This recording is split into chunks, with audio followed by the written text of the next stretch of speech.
for also when you cast skill. And it only lasts for 10 seconds, so at most you're gonna have 5 seconds of uptime. Realistically, more likely to be something like 2 or 3 seconds. And as much as she built that burst reliant, that doesn't mean you're never gonna use burst. First, then you still don't have energy. All this, and if your burst, you're starting 0 energy, and you want to start your rotation, roll, and 0 energy. Anyway, if I were to read them, I'd say that Orbeez signature for sure. No, Kylie. And Crimson Witch. 無事に帰ってこいよ。 Baseline, attack, pyro. But there are 2 main changes that can happen.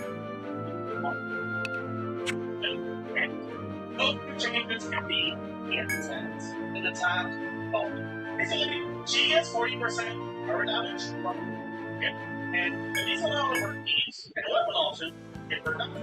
Her next general freedom blade, combat, pretty normal attack damage. Signature set, 4 damage. Her signature weapon is 36 damage. Oh, XC6 damage. Do that. Make it long. On average, 30. And console level, number 40. When you have so many sources of damage percent, it makes sense so that damage percent becomes comparatively worse. Damage percent is still increasing your damage by the same amount, but we call that damage percent. Multiplying attack by a bigger number if you got it instead. Because of that, there's going to be some situations where attack level is it really boils down to take your attack number and multiply it by 1 plus your damage, like your damage percent. That's the number you want to maximize. If that number is bigger with an attack goblet, the attack goblet will be better. If it's bigger with the damage goblet, the damage goblet. Now the fringe comes from the fact that there is no place that actually shows you in the game all of the damage percent effects you have. And you have to actually use your buffs to see your total attack percent when you buff. To see your total attack when you buff. As a general rule, as usual,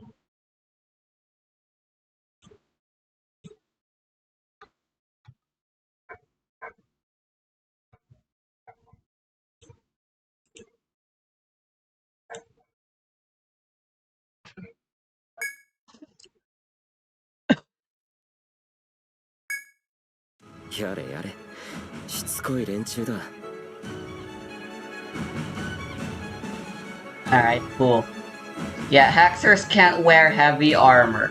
He's definitely main classing into something else entirely.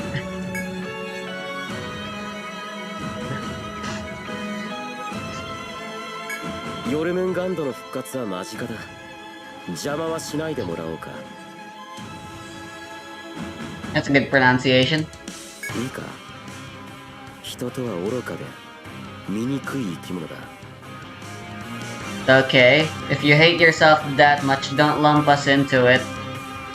その証拠に世界には争いが溢れている。誰もが己の欲望のために他者を襲い奪う。 That's hypocritical because you're basically doing the same. Maybe minus the killing part. But hey, you probably killed some people and we've never seen it. 私はそれを昔から見て育った。人と人が、国と国が争う醜い姿を。だがある時気づいたんだ。洪水や地震、天変地異によって被害を被った時。 Oh my god, it's that philosophy. As long as true evil exists, people will band together under a common enemy. People don't need a common enemy to help each other. Besides, World War II happened and there were still infighting even though Germany was basically common enemy #1 at that time. It's a stupid philosophy. A villain doesn't need to exist for heroes to exist.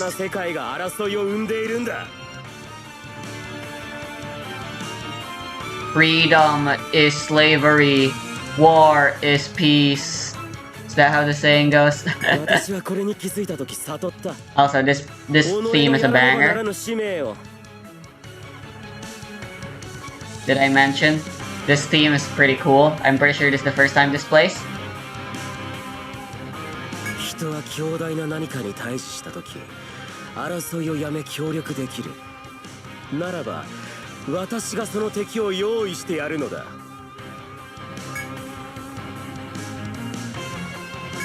そのためのヨルムンガンドだ理解できたなら邪魔をするな No, it does not.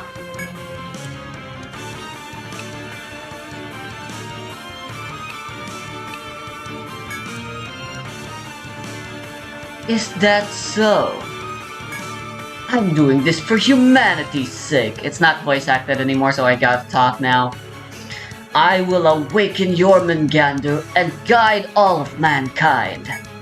Now if you understand, then move aside. This world will have peace. By me being the Demon Lord controlling Jormungandr. Don't be so confident with your hexing abilities. I'm guessing he's gonna die.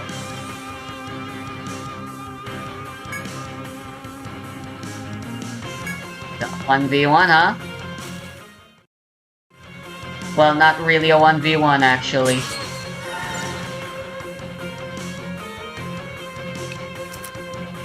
Have at thee.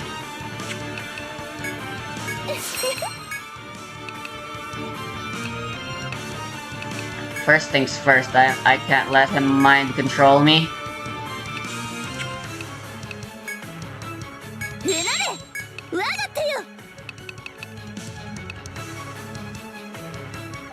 I'll go under the assumption that he'll be doing mind control bullshit right away.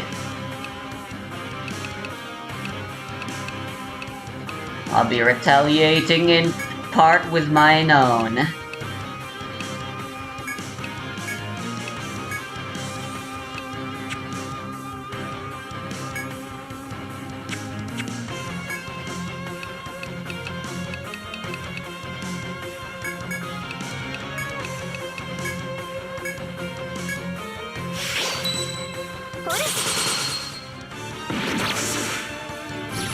Oh, hero.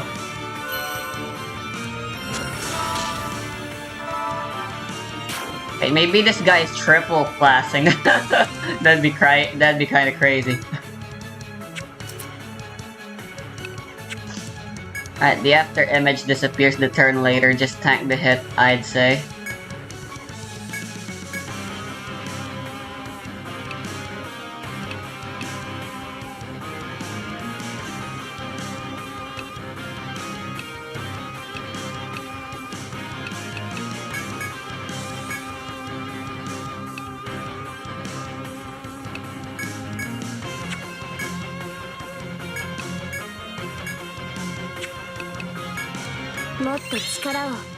Motto chikara wo.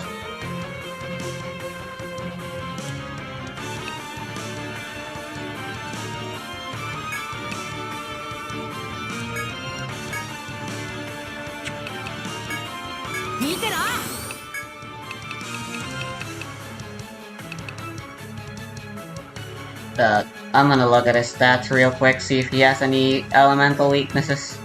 No. Curse and Poison are his weaknesses though, that's pretty funny. No wonder I got it so quickly. And just charge shot since physical attacks are what Rayam excels at.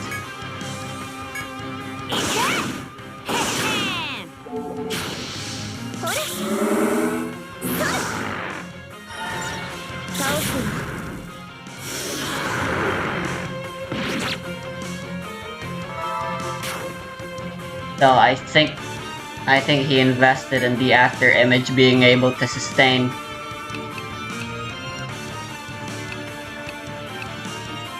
Alright.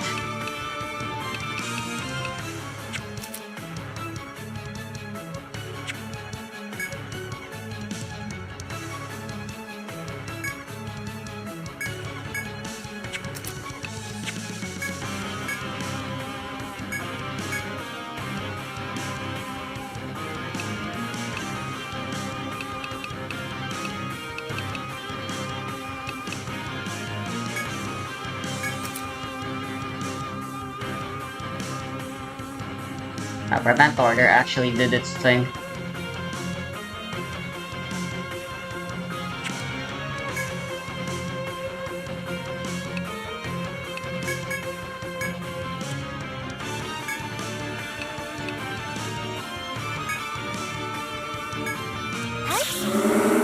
How much HP do you have? もらうぞ 50,000!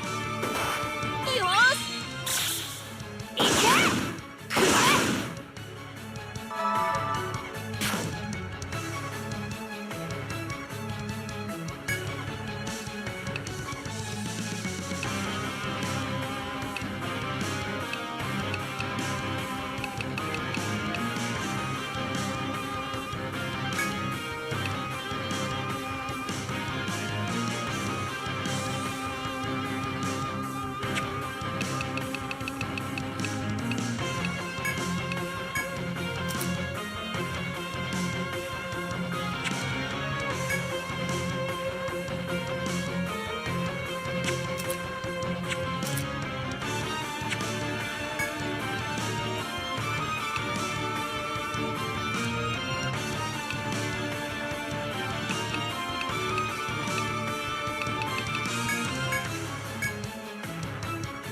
See if we can do some binding.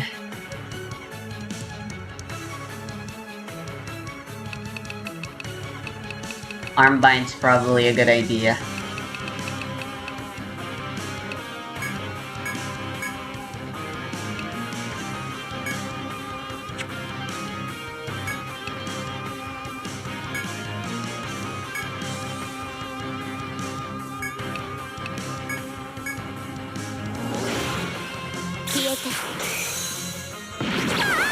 If he's just like any other real hero, he can create up to 4 of those after images if he's doing a solo run.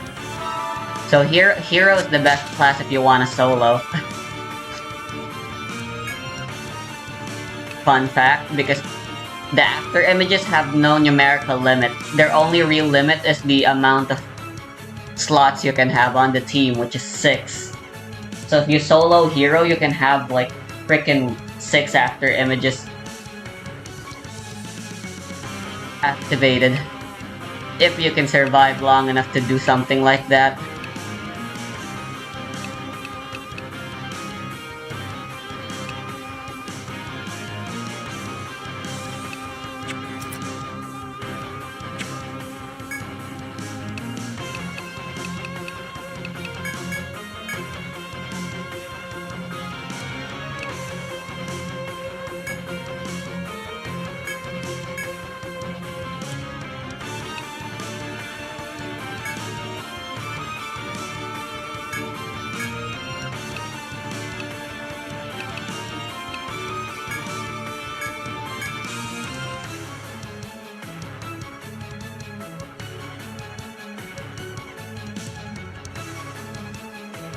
Yeah, sleeping is a stupid idea.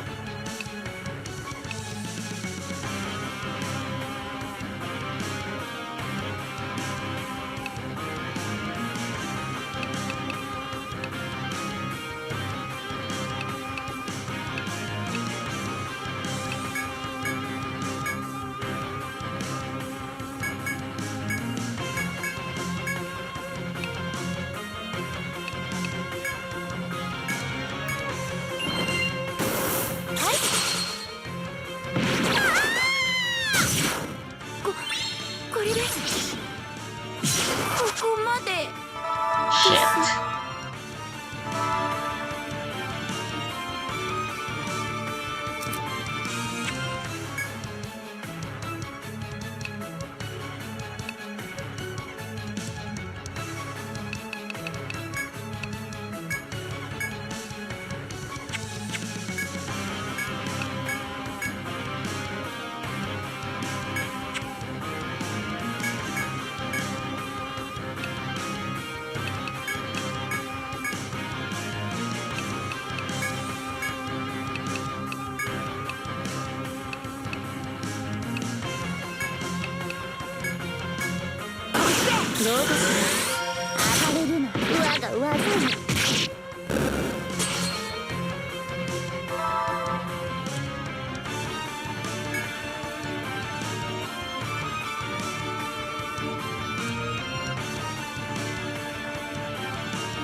の自由はもらうぞ。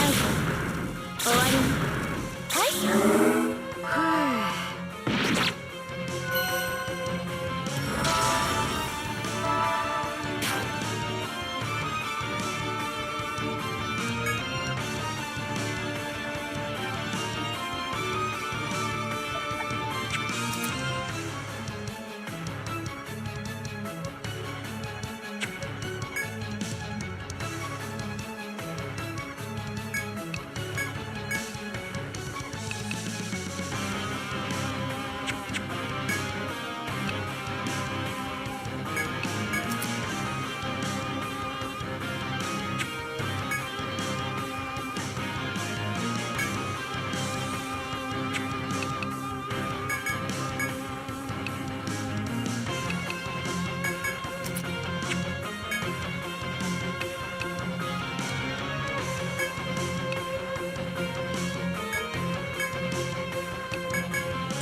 What? Calm mind doesn't heal HP. You fucking dick.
Oh god.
ないわ。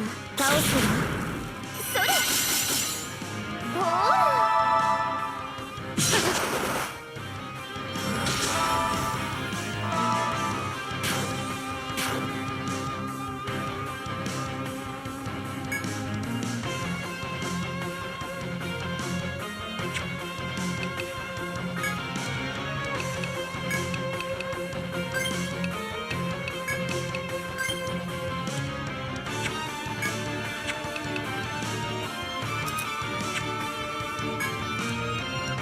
よーし。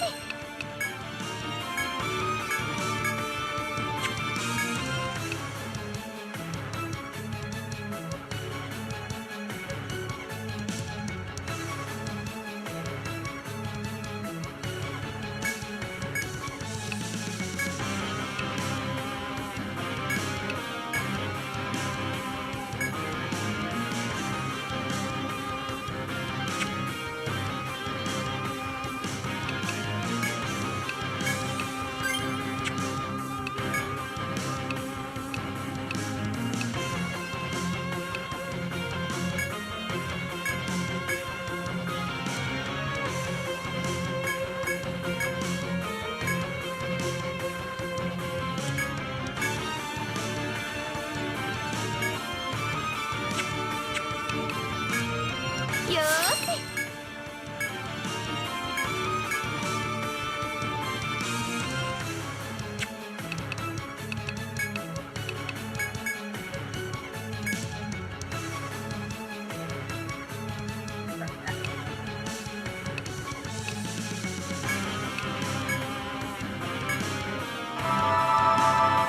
下がって。はい。大丈夫ですか？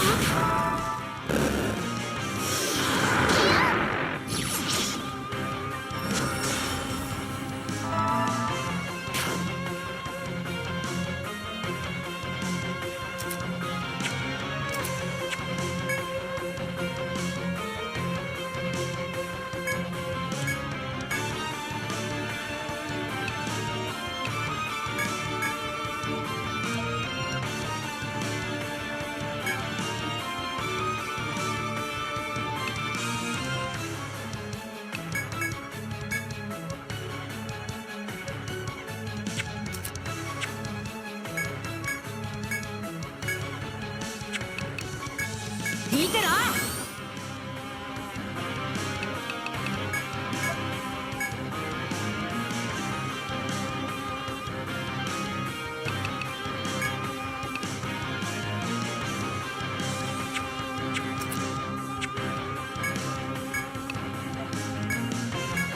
させないわ。ほれ。貴様の自由はもらうぞ。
終わりに消えた。無駄だね。ほれ。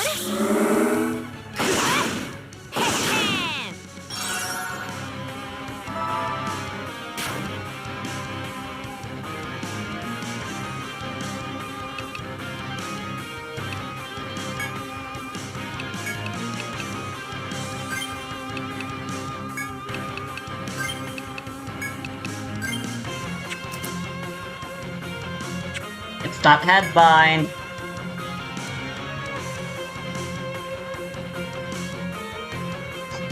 Holy shit, I've been here for a while now.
Best way to go about things is going to be to use the optimizer. All of that being said, in most situations, Pyro Goblet is still slightly better. Especially because you don't just get a bunch of damage buffs, you also get a bunch of attack buffs. Like Bennett, if you're using Sugar, like Sugar, if you're using Noblesse, Deal, all that stuff, you can get a lot of external attack buffs as well. The other thing I wanted to mention is EM Sense. Now, I talked a little bit about the effect of EM on her damage, but to quickly recap, EM is going to be, because it's only affecting about half of her damage, it's going to be good, but obviously not preferable to other stuff.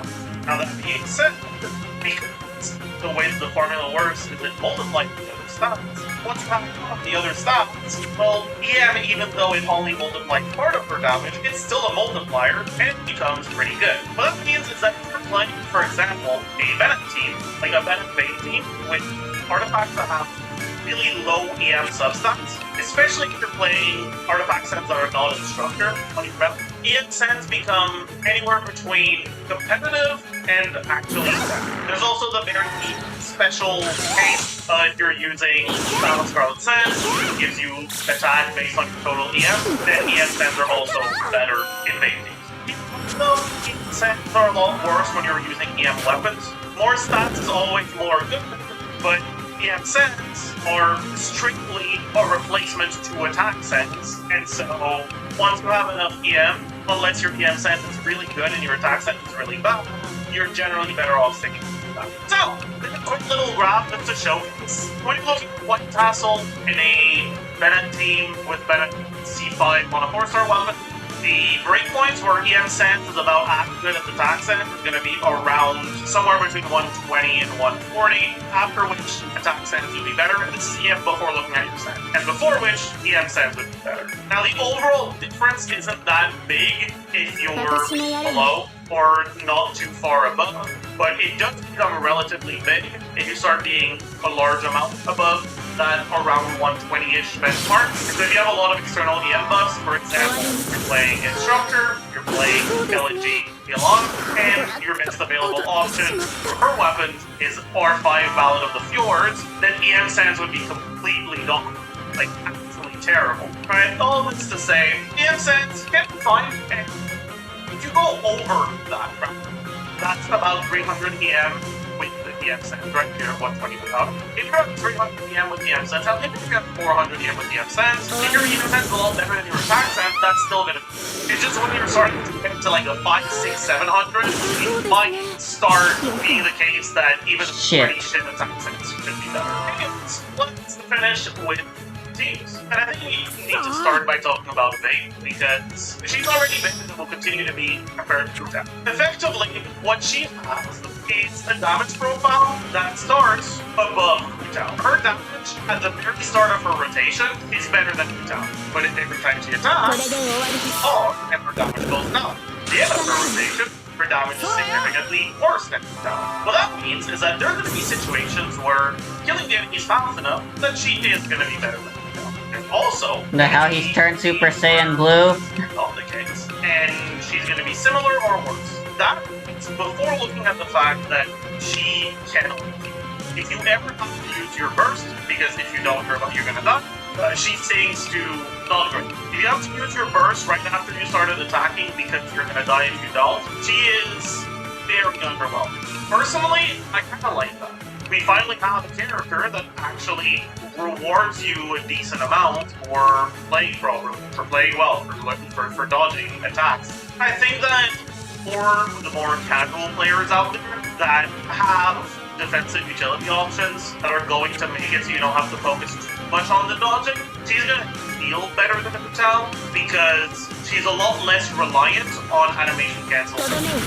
As far as I'm aware, her best combo is N3D, right? So 3 normal attacks into a dash and then just keep doing that.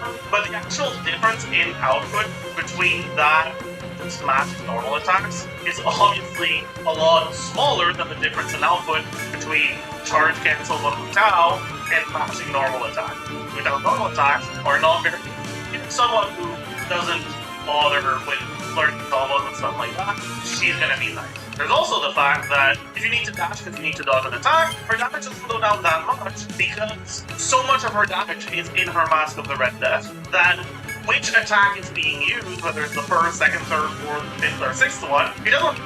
It's not the attack itself that does the big brunt of the damage, it's the mask. All that's to say, right? Inability to heal aside, is going to be mechanically easier to play them.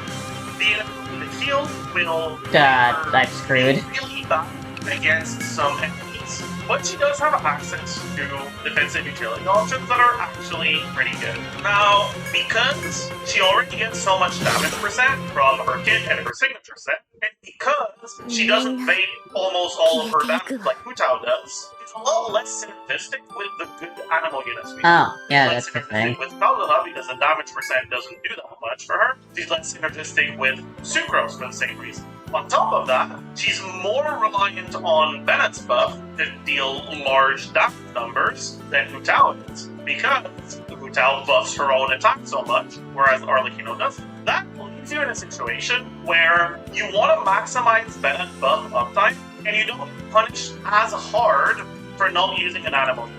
Now, generally, when you're using an animal unit, debuffs don't bother, buff duration as well as ailments and binds. I think just raw damage that means you want to go is the only strategy then go to your animal unit. I can have You're here. using Bennett uptime on your animal unit. Because of that, units that option to not have to do like specific cancels, have a little bit more flexibility in rotations, can swap out whenever, right? That are more reliant on Bennett's buff, they're going to ideally want to spend as much time on Bennett or with Bennett buff as possible, and so there's going to be some anti-synergy with some of the animal units. Does that mean that the animal units are going to be bad for her? Not at all. But what it does mean is that the teams that don't use animal units, the teams that use alternatives, are going to be a lot closer. On top of that, you generally don't have the best defensive utility options in the enemy. I've looked at the damage that her teams do, and in my opinion, taking into account the reliance on defensive utility, I feel that her general best team is going to be a Zhongli Bennett Big team. It's not going to be the highest DPS one. It's effectively because of the anti-synergy that exists between her kit and the animal units. While it's not going to be as much DPS, it's actually not that far behind. That being said, you do have a decent amount of flexibility in your vape teams. You can use Bennett, you can use the defensive utility option like Zhongli. Zhongli will be the best defensive utility option, but when you're against freezable enemies, characters like Lila will also be able to pretty well. Characters like Diona as well. Getting some melts is just nice. If the enemy is not freezable, your cryo isn't getting melts, it's removing Hydro, and you're not getting anything out of it. It's not a perfect situation, let's just say. But if you are against freezable enemies, then both Diona and Lila would be pretty alright. You can very much still use the animal units, they're still quite good. Especially when you're against enemies that aren't too dangerous. Even if you're playing a team with no defensive utility, you're probably going to be completely fine. But if more aggressive enemies, like Pokia, for example, it's going to be technically doable if you're really good, but it's not something I would recommend, basically. That being said, if you don't have Zhongli, or think you can, play well enough to not need a defensive utility option, or to need strictly a shield, you can still get defensive utility by using a character like Xingqiu for the damage reduction. Out of the teams I've looked at, for the bait teams, I've looked mostly at Bennett Zhongli Hydro, I've looked at Bennett Animal Hydro, and I've looked at Bennett Double Hydro, as well as Zhongli Double Hydro. The one I'm going to be playing, the one I'm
Liana might actually be useful.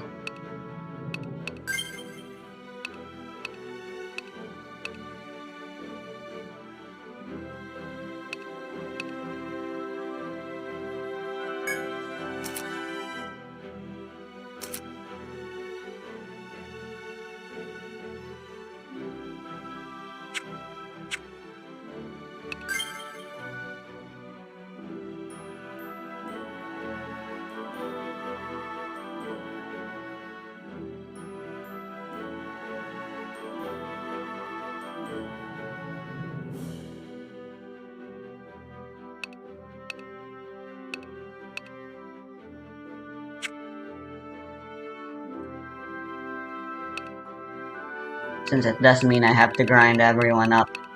Although that's pretty much just one usage of the XP quest.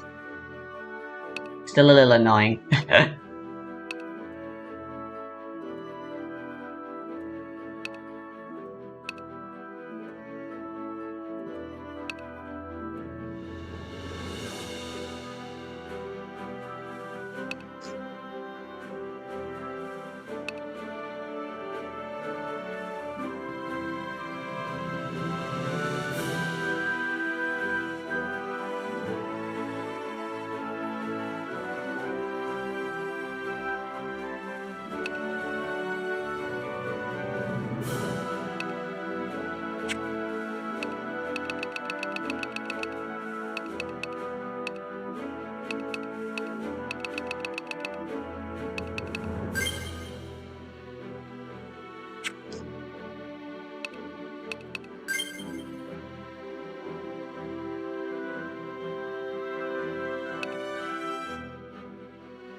気をつけるんだよ。これは常連様。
装備を変えるのかよ。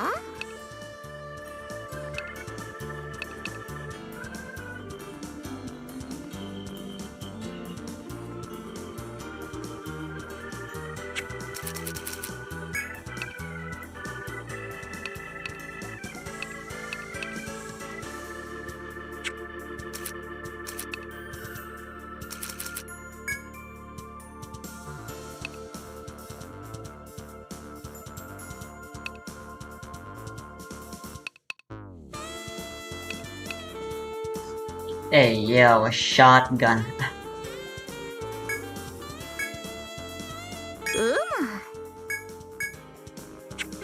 何にするのじゃ。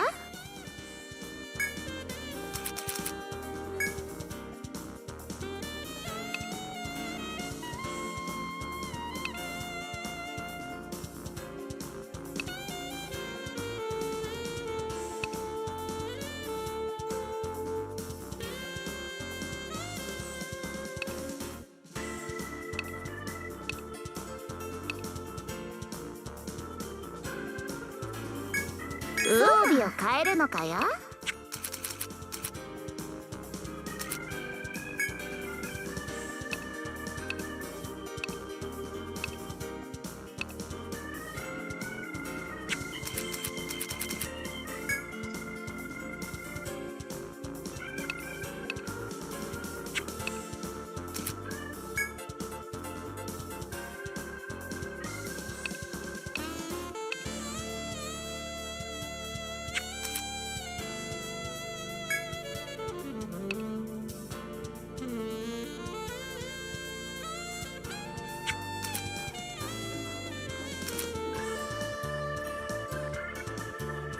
何にするのじゃ。また来るのを待っておるぞ。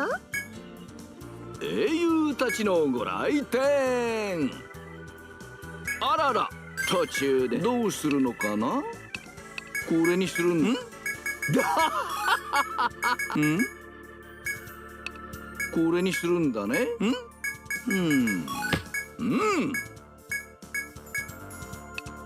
無事に戻ってくるんだよ。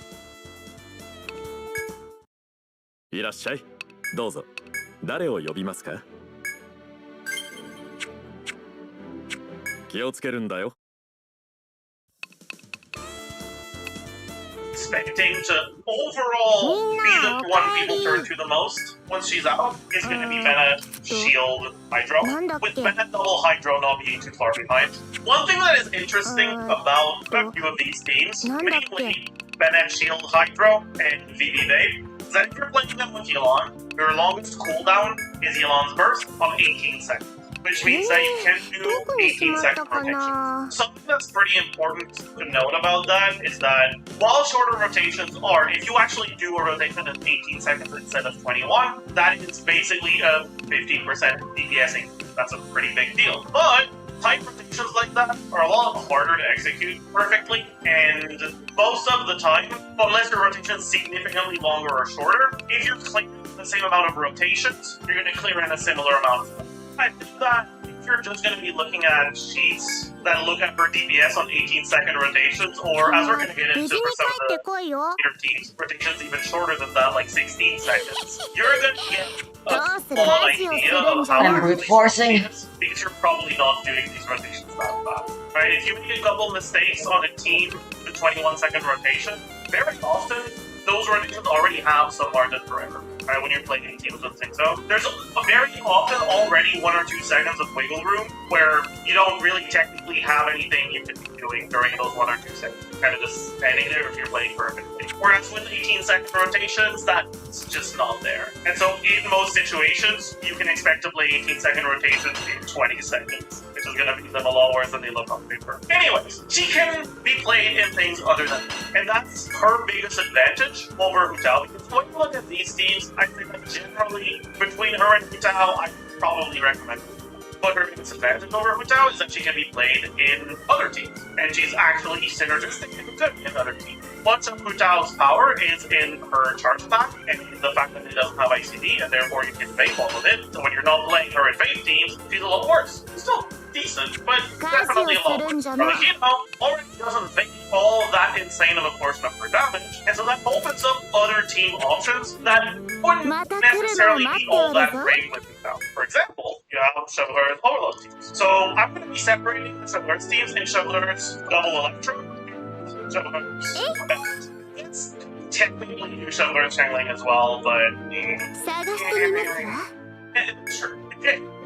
Other than that, I think it's kind of thing. Shovelware's Double Electro teams generally are going to be the worst ones in terms of strict output. However, when you're playing Double Electro, you have access to an actual defensive option. The only Pyro option that you really have, defensive utility, technically there's Daya, but Daya just halves the damage you receive. You're still receiving damage, so you're still going to need it. So basically, it's Yunfei or Kola that have actual shields, but neither of them really do significant damage. Whereas for Electro, you have a somewhat defensive focused unit that does do actually reasonable damage. I mean, that's in general I would almost always prefer running Beidou to Toma in Shovelware's teams for a lead. The big defensive utility is something that a lot of people, I think, just forget about. The little shield that she gives on ult isn't that significant. Like, it's not bad, but it's not that great. But what she does give you is she gives you resistance to interruption and damage reduction. So effectively, when it comes to offensive-focused defensive utility options, you can think of Beidou as the Shovelware's team's alternative to using Singso. I really want to emphasize that, well, without defensive utility options, it's going to be rough to play. And so, while the Double Electro teams are generally going to be first in the alternatives in terms of outright damage, I do expect the average player to prefer them to the slightly stronger. Some of that, Double Electro means no mana, means no circle, which a lot of people would appreciate. I guess I could also include Xiaomi and Double Hydro. Then you have Shovelware's Venom, which is the best performing just damage-wise of the Shovelware's teams, and overall one of her stronger teams. With C6 Shovelware's, it's actually competitive, if not in some situations better. Is there a weapon we can get from here that's like... It works. And I'm going with the assumption that Shovelware's C6 works, which, as far as we've been told from leakers, it does. But that could be changed by the time she's out. And then finally, Shovelware's Changeling is just going to be another Dawn Circle Impact version, but you still don't have defensive utility, so I don't know how much I like it. Next up, Mono Pyro. Mono Pyro, she's going to be pretty damn good.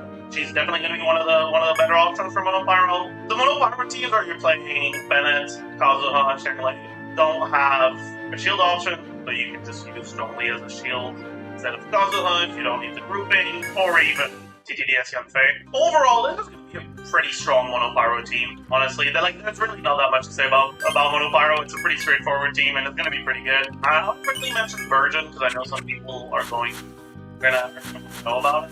Virgin just isn't great for Pyro carries, because Dendro wipes your Hydro aura. So if you have fast Dendro, lose face. And if you have slow throws, well, you're barely getting any versions. On top of that, she's a character that can't heal. Don't know if you want to play that in version. On top of that, she barely has any off-field pyro. Overall, could be something you do with like Naida, Zhongli, Xingqiu. Like basically just because Naida is a pretty big EM buff and the versions are not completely useless and it will increase your AoE a little bit, but it's not like the main thing. I wouldn't really recommend it. Speaking of her AoE, I guess bringing it back to Hu Tao, I know a lot of people are gonna be like, oh, is Hu Tao but AoE? And no, she's not. I will say, we have had data mine leaks today. They're increasing her AoE, so this is like a massive grain of salt, massive asterisk, massive check the damn bit comment, make sure this is still accurate. But her AoE is like very small. It's not Xingqiu burst small, it's not Ito, it's not Alhaiba. It's somewhere between the two. It is a bit bigger than Tao's AoE, but not significantly so. Outside of what I've mentioned, you can also just use teams where you're just putting buffers on the team, or even just non-reactive damage dealers. I know some people are going to want to know about Chiori. You can play like Bennett only Chiori, or Yolande only Chiori, or Xingqiu only Chiori. That's something you can do. It's like all the Yuan teams, right? So also Yunjin, Zhongli, Yolande, this one, I don't think there's a nice way to say this, but what makes Yunjin a fine option in Yoimiya teams is the fact that Yoimiya is not that great. Yoimiya's personal motion value output is just not that high, which makes the added effective motion value you're gaining from Yunjin somewhat significant. Plus, she actually benefits from the attack speed. For Arlecchino, the benefit from the attack speed is much smaller because well, she does more damage. Her personal output is at a baseline higher, which means that what you're getting from Yunjin doesn't quite do as much. So Yunjin is gonna be, I mean, it's gonna work, but it's not gonna be great. I mean, same thing for Chiori to some extent, although I'd recommend Chiori over Yunjin for sure, but it's one of those things where, like, in Yoimiya teams, it's a decent alternative, but because Arlecchino does more damage, you'd rather focus on a way to increase her damage than on a character that does off-field damage like her. Overvey, which is the base with an electric, is gonna work. When you're playing Overvey, right, generally gonna be using Fischl, maybe Fischl Beidou. They're not necessarily the best of her teams, but they're gonna be reasonable if you don't have the units to make some of the other teams. You have Bennett, so they're looking for a good last slot. You don't think you're gonna need the defensive utility from a shielder. Fischl's gonna be a great unit to slot it.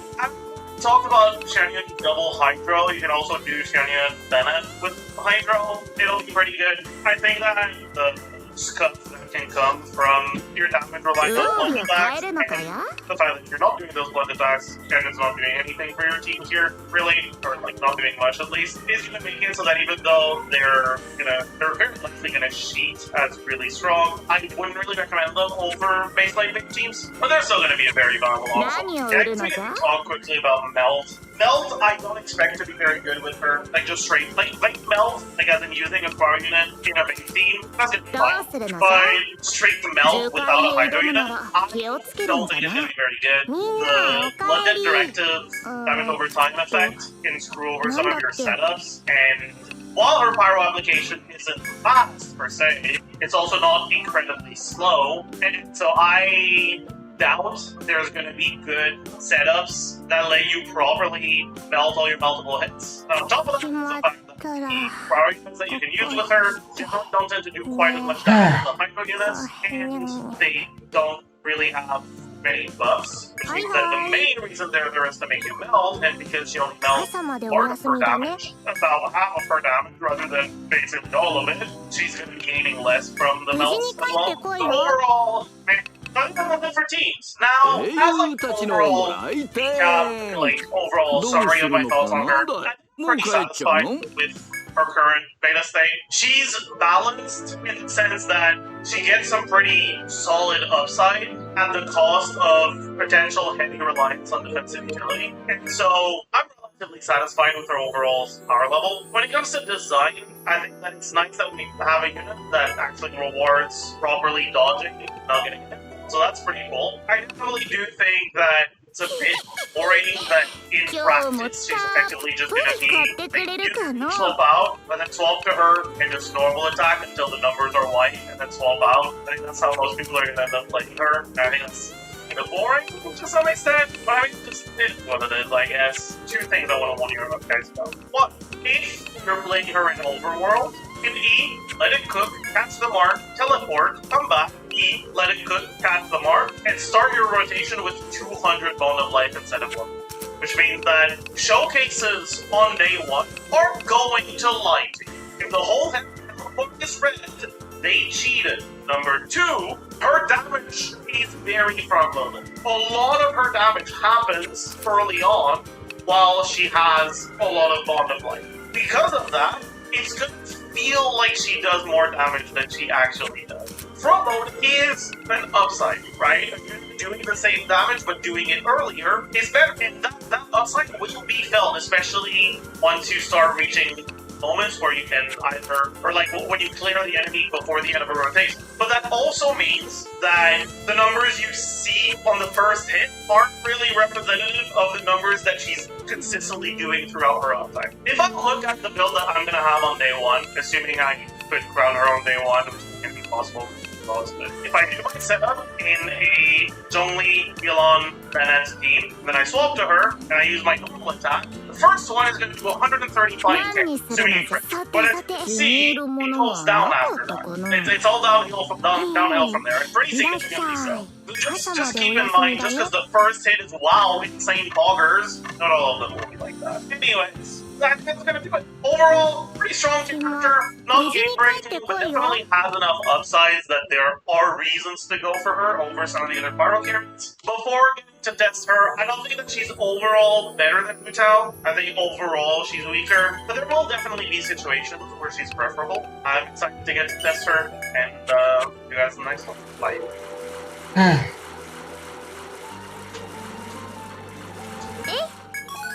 はい、これはよし、まだあったよ。どうかしら。レアゲット。はい、これはこっちもですわ。どうかしら。レアものね。 17-5. Guards on the road are alerted to keep an eye out for suspects fleeing the country. Bavarian police hammer on doors. For the Prince Elector Karl Theodor has discovered a secret plot. A subversive group has worked its way into the leadership structures of power.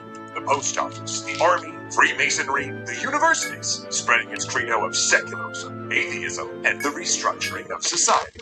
Members of the group who are caught are arrested. The police seize tranches of documents detailing plans for a silent revolution. Yet still at large is their leader, a man known by the codename Spartacus, Adam Weishaupt, the founder of the Illuminati.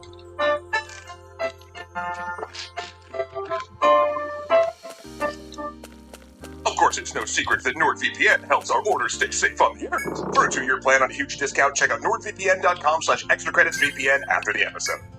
Welcome back, initiate, to the second grade of wisdom in the Auto Extra Historia. Today we shall initiate you into the knowledge of the mysterious Illuminati. But first, the Supreme Excellent log in your custody and sacred rule binding our covenant. Don't Google this stuff. Please just don't trust me. Please. Most of the information online is hot garbage that tells you nothing, and your YouTube recommendations will become mega weird. So please just trust me on this one. Because somehow a 18th century revolutionary society from Central Europe has become the big bad of French conspiracy theorists. But we're getting ahead of ourselves.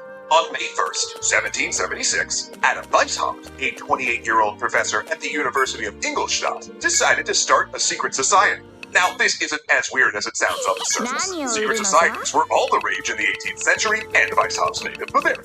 The most popular were the Freemasons, who kept lodges in most major cities, but it also boasted chapters of the Rosicrucians, an invisible college of experimenters who variously sought alchemical knowledge, ancient Egyptian magic, and natural law.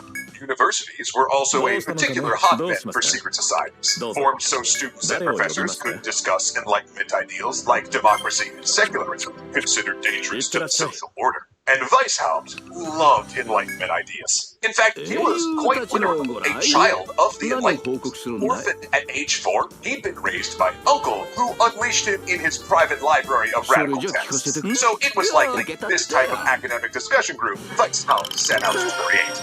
At first, his group was small and consisted mainly of the students, though he did have to keep those ideals hidden as he attended Jesuit schools, then university, always under the eye of the monks. The Jesuits fostered a culture of surveillance. Fuck, I didn't have the XP thingy while I... On one another.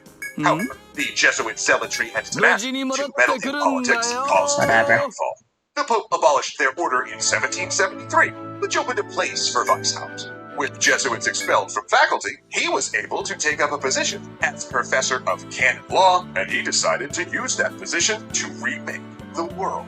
See, Weishaupt had come to believe that religion had a corrosive effect on society, and that what humanity needed was a fully secular government run by reason and enlightenment principles rather than superstition, and he knew how to accomplish it via a secret order who would gain positions of influence, then steer the world from the shadows. But of course, before that, he kinda needed to learn how to secret society, by which we mean he copied off existing ones. First, he joined a Freemason lodge in Munich. Finding a like-minded ally in one of the lodge's highest members, he persuaded the man to close all of the hidden knowledge of Freemasonry so that they could use it in their own organization.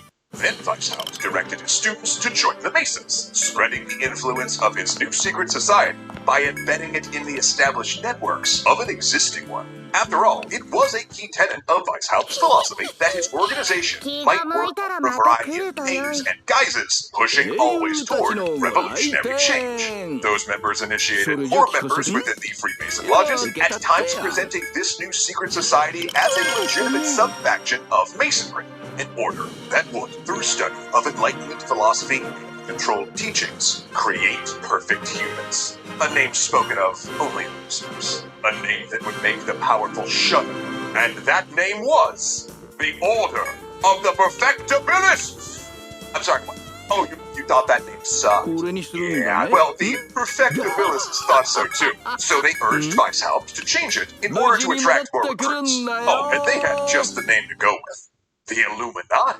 Think about it. It's powerful and mysterious, while also proclaiming their Enlightenment ideals. Real brain work, that one is. But like most good ideas, it was stolen.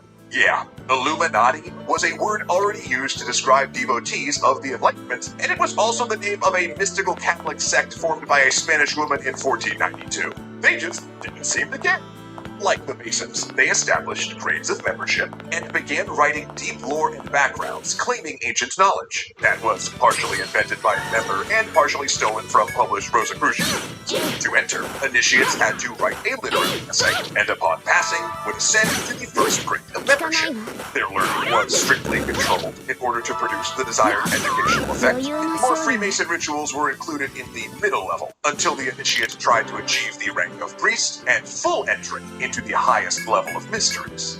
There, they would be shown a table of treasures with a crown and scepter, and behind that, a throne. The initiate would then be told that if this power tempted them, they would be cast out permanently.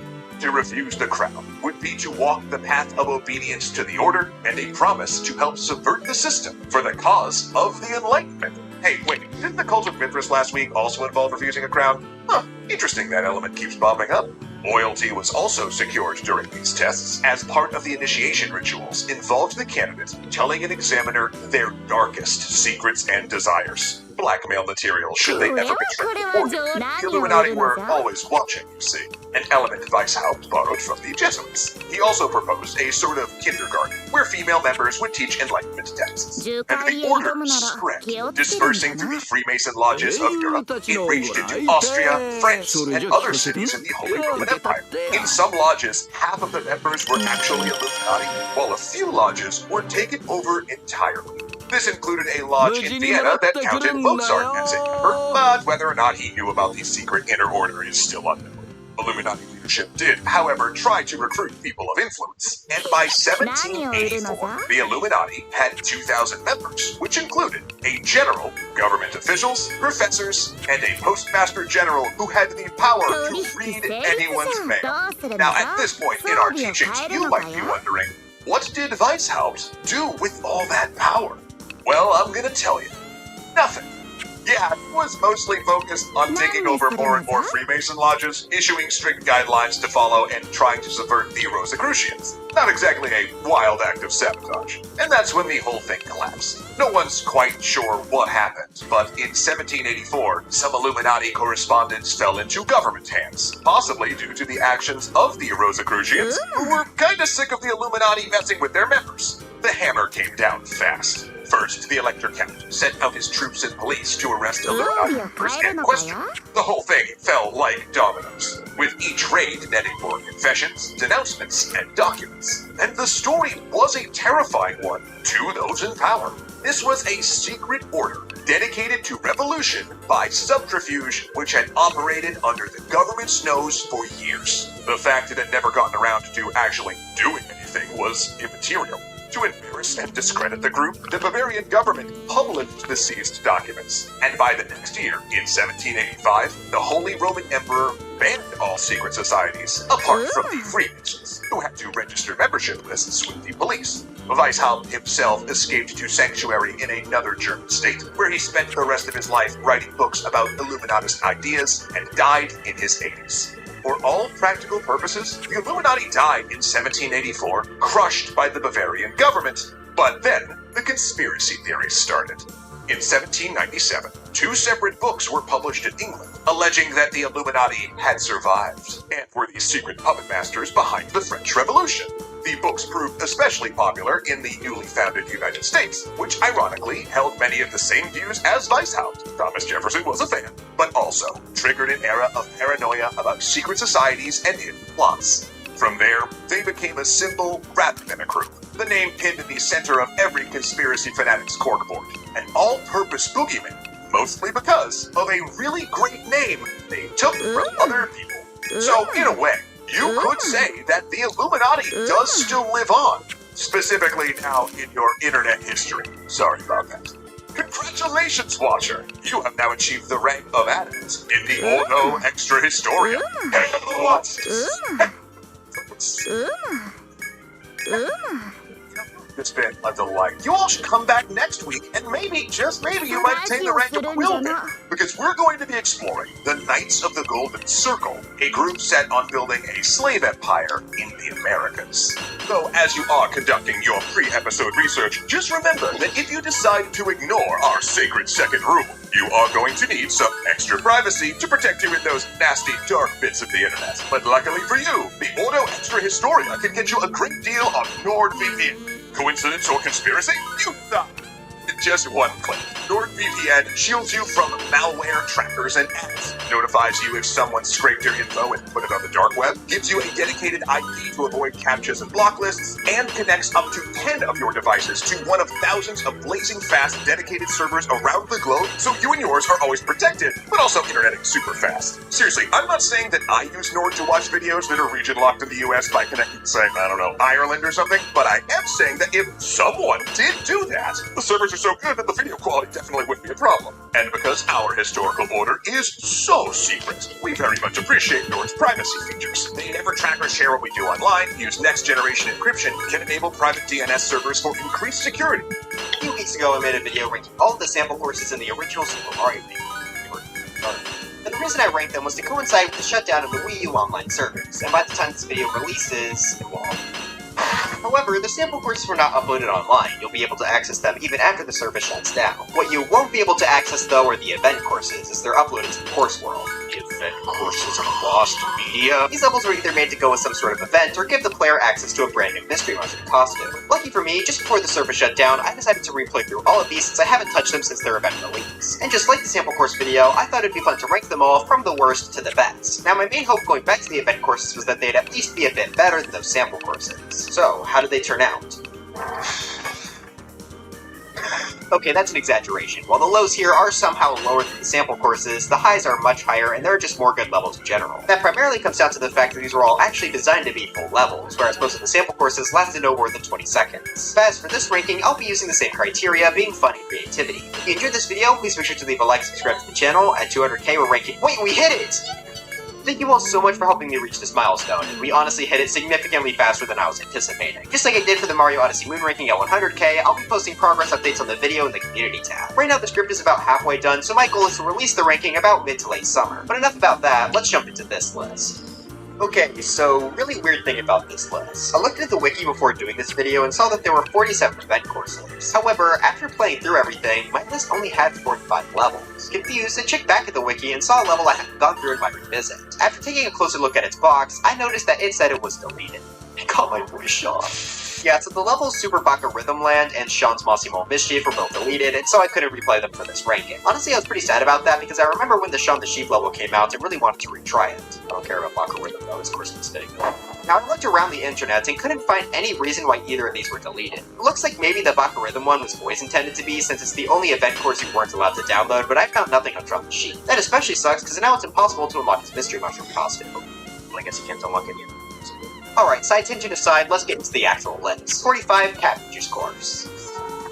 また来るのを待っておるぞ。 What makes this bad? Yeah, this is the most hot garbage level of the event course selection. The first screen is pure enemy spam, and the only way to escape it is by hitting an invisible vine block. That's made even worse by the fact that Bowser can destroy the block under it, sometimes making the vine nearly inaccessible. Even if you manage to get out of here alive, the level still has more garbage after this, with invisible block traps that are just so much fun. The only good thing about this level is that it's relatively short. This was made because Nintendo used to have a show on their YouTube channel with a Cat Mario and Cat Peach puppet. This level would unlock the Cat Peach Mystery Mushroom upon completion, but that's not worth it. I never want to see that again. 44. Nice Koi, Sagumi, and Marika. Okay, right away, this level is based on an anime that I've absolutely no knowledge of. I've only ever seen 2 anime, so this is a bit out of my expertise. There are going to be a lot of these levels that I'm unfamiliar with the source material for, so a lot of this may go over my head. In those cases, I'll just be judging how they are as levels rather than references, so I apologize for that. If it makes you feel better, I looked up a Funny Moments compilation of this anime for research, and it made me feel better for this level. This level gives you 2 choices of paths to go. I went down the right path, and it was literally just enemy spam with a star run. Yeah, I'm not even going to bother with the other path, this level's just hot garbage. This and another level we'll see later are used to unlock a Mystery Mushroom costume from this anime button.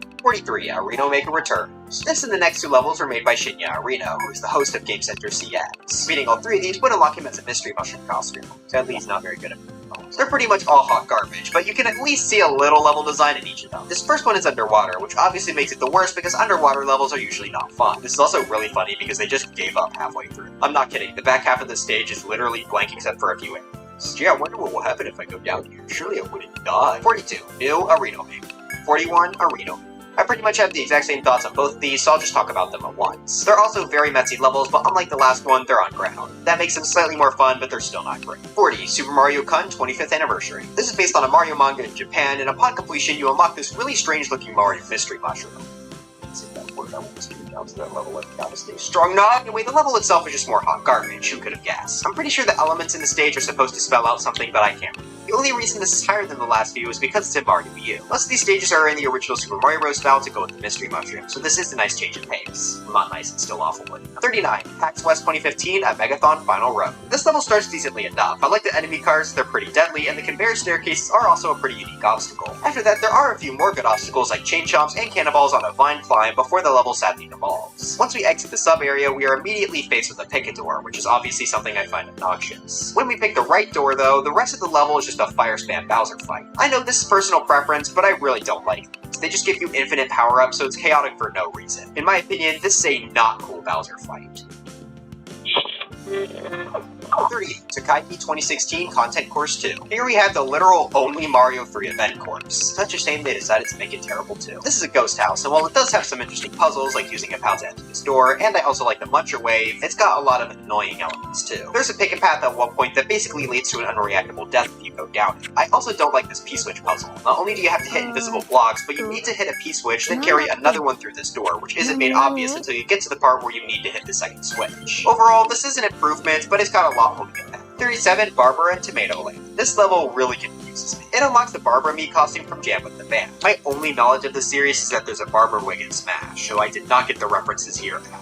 Majority of this level is just 1-1, but the ground is coined, so you need to use a P-switch. Yeah, if any of you want to explain the reference, feel free to. But 1-1 remakes are so overdone that I had to place this low. 36. Mario and Luigi Paper Jam. This was created to coincide with the release of that game, and it also gives us a brand new Mystery Mushroom featuring the 3 main characters of that game. I've always liked this Mystery Mushroom costume, and it's pretty much the only thing helping this stage. The rest of it is just really messy enemy spam. Maybe there's some references to the game in here, but I couldn't see it. 35. Tokaigi 2016 Content Course 3. This is a kinda cute concept where you need to get a projectile with Yoshi, shoot it at Paratroopa, and then drop Bill Blasters onto a P-switch. They don't really do anything too interesting with this though, and by the end, it honestly just feels like enemy spam. 34. Starfy, Prince of Puff Top. As the name suggests, this is the level where we get to unlock the Starfy Mystery Mushroom. This is another series I only know from Smash Bros though. As a level, this mostly takes place underwater, which isn't ideal. At least it actually feels like professionals made this level with fairly well done aesthetics and decent level design. 33. US Saki's Big Adventure. This level will unlock her Mystery Mushroom costume upon completion, and she's apparently some host of a 3DS radio show I never heard of. I just imagine she's Hatsune Miku exclusive. This level is very similar to our last, having a large underwater focus. I think this is a bit more interesting with it requiring us to collect keys. There's also a few con cards we could use, but I generally avoided them if I could.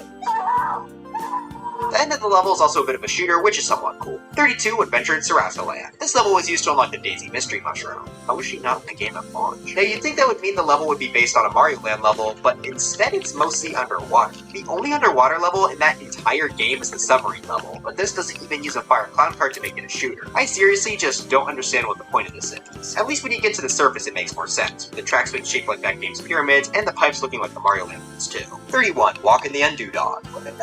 So I think the theme of this level is cute, where we have to take the Undo Dog for a walk. Why are we underwater? That's not water. So yeah, this devolves into more underwater, which again, just makes no sense with the theme. It is probably the best design of these water sections, with a ton of flying piranha plants and even chain chomps, which do fit with the dog theme. I just would have liked if we spent more time actually walking the dog. Oh, and if it wasn't obvious, this gives you the Undo Dog Mystery Mushroom. 30. Cat Mario's Course. This luckily turned out to be a lot better than Cat Peach's counterparts. This is a pretty short and simple showcase of some scenarios where you can use Koopa shells. You have to take out the piranha plants, Goombas, and even use it to collect coins. This is a pretty short level and far from complex, but it also doesn't do anything too bad. 29. Southwest Air Adventure. This level was created by employees of Southwest Airlines, and I think they did a decent job. This level gets us the brand new Mario Land Plane Mystery Mushroom and has us flying through the sky while avoiding enemies. The end of the level does sort of devolve into a bit of enemy spam, but for the most part, this is an okay.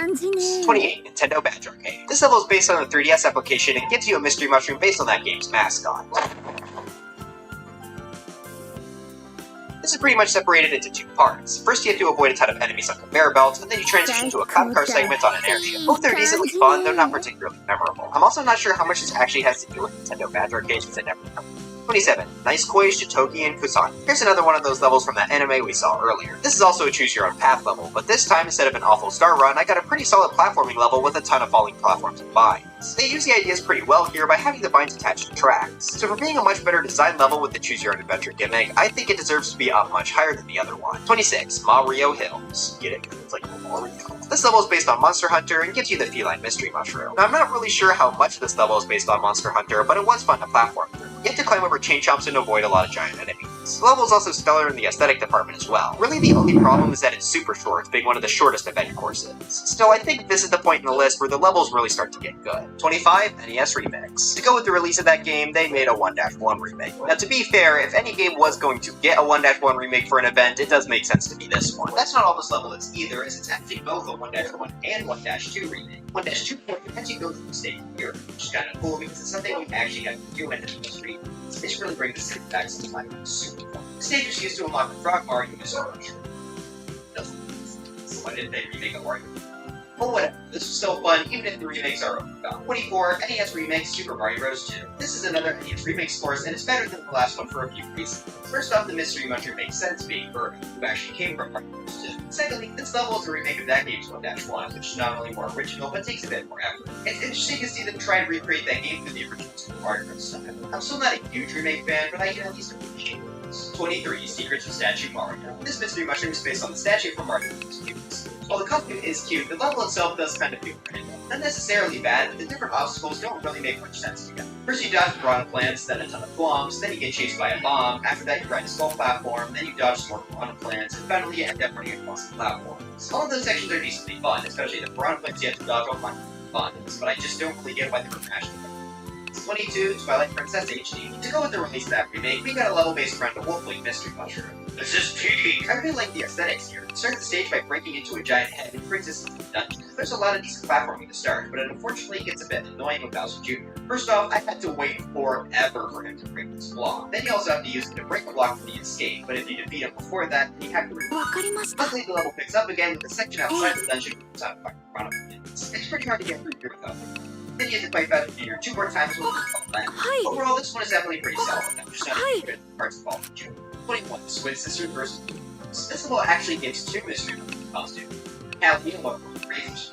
Because of that, this level lets you choose which you want to be, having you with a slightly different underwater section. Now, yeah, underwater is late to see, but at least it makes sense with them being squids as opposed to the water in the other.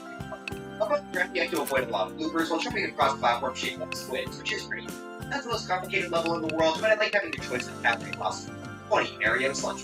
This gives the mystery mushroom to the titular Mario, and she's got a lot of interesting elements here in the level. Start by coming out of an office building that brought in the forest. You have to do a little bit of vine jumping, but bring me to an airship section. This is unfortunately an auto-scroller, but I had fun with it. It's a shooter section. You have to avoid a ton of different enemies during your flight, and at the end, you have a pretty unique boss fight where you have to destroy a bunch of card blocks to get to the end of the fight. Once you beat it, that's pretty much the end of the stage, and I think it was a pretty 19 and Coup. Here's the mystery mushroom level for our other Mario Maker tutorial. Game a bird being a bird, this is the theme of a lot of objects. You have to dodge a ton of weird piranha plants while also jumping with blocks. They made the platforming here honestly pretty intense. While the level does sometimes feel a bit random, I think this was overall pretty good. 19. Metal Resistance. This level was created to promote the band Baby Metal's new album of the same name. I'm sure as you could probably predict, I'm not familiar with this band because I only listen to good music. Minecraft. This level also has access to the Baby Metal Mystery Bunker, which is cool because it's another trio. As for the level, let's split into 2 parts. First, we have to run through a small ghost house reflecting Aw, man. then into halfway when we transition. This features a lot of pretty solid obstacles like walls and skewers. Overall, this level is just a pretty solid amount of content. Good exploration and difficult platforming are things I like, so I enjoy this. 17, Triforce Heroes. This came out with the release of that game and gives us one of my favorite mystery mushroom costumes. The main gimmick of Triforce Heroes is the triple lane stack, and we get that as a costume here, which is this level also uses its theme pretty well. There are 8 types of Triforces scattered on the stage, which I'm probably going to have to tell you because it's Zelda. I also have a strong focus on stacking 3 enemies in the combination because of Triforce Heroes considered. Well, the level design here is far from the most complex. I like how they tried to implement elements from this game. 16, Hello Kitty and My Melody. This is another level where you choose a path based on one of the puzzles. You get both Kitty White and Melody. 夕方まででいいの？ Both feature well-done pixel art of the respective character and a bit of platforming where they have to kind of 無事に帰ってこいよ。 Rants, but hey, it's fun. The 2, I think I prefer Melody's Here path we just go. because 15, Ship Love. This comes to us from the lovely Beast. This is also the very first event course, and in my opinion, the hardest by far. This level switches between an airship, which is filled with a lot of enemies, to a ghost house with a lot of puzzles. Of the 2, I definitely prefer the ghost house.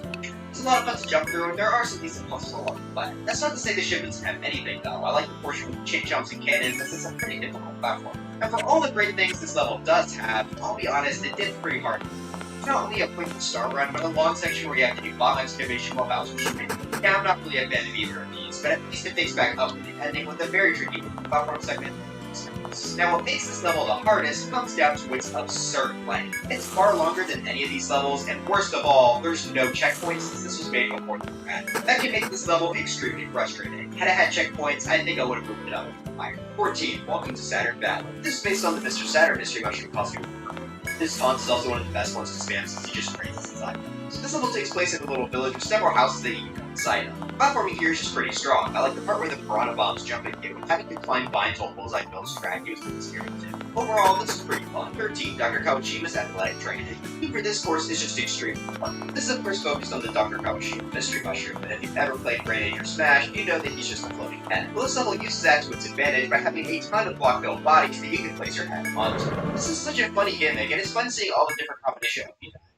やれ What fucking block. 兄弟そのためのヨルムンガンドだ This is a pretty difficult ghost house level revolving around the mystery box. 邪魔を And of する course, な Vincent Wow, Price, okay. the main You know what? Only evil There's plenty people of say great that. platforming moves, good breaks, and good scratching. It's also one of the longer levels, but it has checkpoints, so it feels pretty clear. After the checkpoint, you can throw onto small platforms to fight for some more platform ghosts. Obviously, that would be very is. If I were to give one criticism, though, it'd be for one. 11, Belch Maze. This is another Earthbound level, but this time it's off the character easily. Now, the Mr. Saturn one because the theme is much more unique and well done. If you go inside a building, it uses that airship aesthetic really well to feel like you're reaching ratings of things. There are also a lot of moving parts here. You have to jump between blocks on tracks, and there are even cannons on tracks during the shooting. The only downside is that the level is pretty short, but they nailed the aesthetic. And Mercedes-Benz Jump and Drive. This came at the time when Nintendo was absolutely obsessed with Mercedes, adding them to Mario Kart and even creating these great elements. I'm happy they did though, because I like this level of movement. It's not back by being an auto-scroller, but it's well designed around. First off, the Mercedes Mystery Mushroom is another one of my favorites. Seeing Mario drive around in a no car is just so fun. The level, it starts out with a little jingle music box, which isn't seen in any other event. Once you actually get the monkey, you get to drive around outside in the city, which fits so perfectly. You can even go inside a lot of these buildings. It isn't required, but it's cool how much extra content is hidden away in this level. For example, going into this world, you parkour through the sky and eventually enter into a section where the pillars are other cars and you have to jump on them to avoid spikes. There's just a lot of depth to this level, and you add on the funny Mercedes costume on top of that, and I can pretty much completely forget the other. This is up here for just a really challenging platform. It takes place in the Mario U style and really showcases all of its unique attributes. You can triple jump right from the start, use your propeller to stop your fall and break some bricks, launch a button while avoiding springs, and even duck between some bumpers. There's a lot of fun and creative platforming. It feels like an evolved version of the fourth NWC 2015 course you saw in the samples. Now, fortunately, this isn't perfect. I'm not really a fan of this arcade section where it just feels like the ending Bowser fight tracks on for far too long since Captain Gold created done with a fire pop. Still, this is overall a really strong level with a ton of great platform. 8 NWC 2017. Continuing the streak of NWC courses placing high, we have the one created for 2017. This level starts out with a lot of obstacles that bounce Mario around. Bumpers, springs, and even code blocks. There's no enemies here, but trying to run through these quickly is a fun challenge. The platform gets even more interesting when you enter into the zone.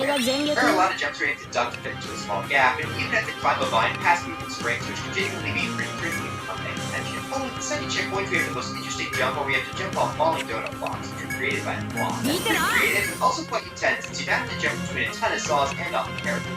If you manage to survive, though, that'll take you to the end. All in all, this is a fantastic platform level, despite how Yoshi is awesome. This creature contest by as the name suggests, this level is all about Yoshi. This course actually uses like surprisingly creative ways too. It starts with us having to get perfectly hit and then run alongside Yoshi through a decent chunk of the level. Once you finally reunite, you then have to use it to run up with that fire and spin it back in the pit. Then you have to after that, we get another Yoshi and have to jump off this power car while it's spiny, which is super game. Then you use the unique ability of Mario World's Yoshi and pick up items from the balls, and you switch to the bomb. Finally, the level ends with one massive Yoshi. I love all the ideas shown off here. I do think this level could have used a bit more clarity, but overall the ideas here were strong enough, and I perfectly understand why I want to 6. Coco and Nana's Final Chapter. This is based off Mixed Climber, and it really feels like a level from that game brought into the setting of Mario. They of course get the Ice Pepper Mystery Mushroom, which you cycle once. Just like at Mixed Climber, the goal here is to find several platforms, such as Mario, cameras. Each of the platforms also have plenty of enemies you can find to engage in. Now, this is normally evolve the concept on. It starts with a very basic room, then you get to the house to jump on, then you gotta move ice, and the level ends on air bombs. They pull off this theme excellently, especially considering the original Mario Maker didn't have others. Overall, I have no complaints. This is where the list really starts to get. 5. Captain Toad Treasure Trap, and 4. Toadette Treasure Trap. Covering these two at once, my thoughts remain the same as well. They're focused on the Captain Toad and Toadette Mystery Mushrooms perspective.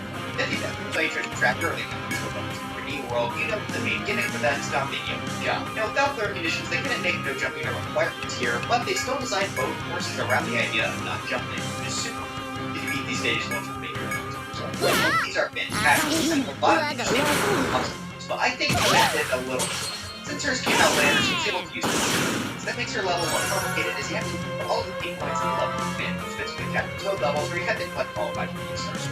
I really appreciate the theme.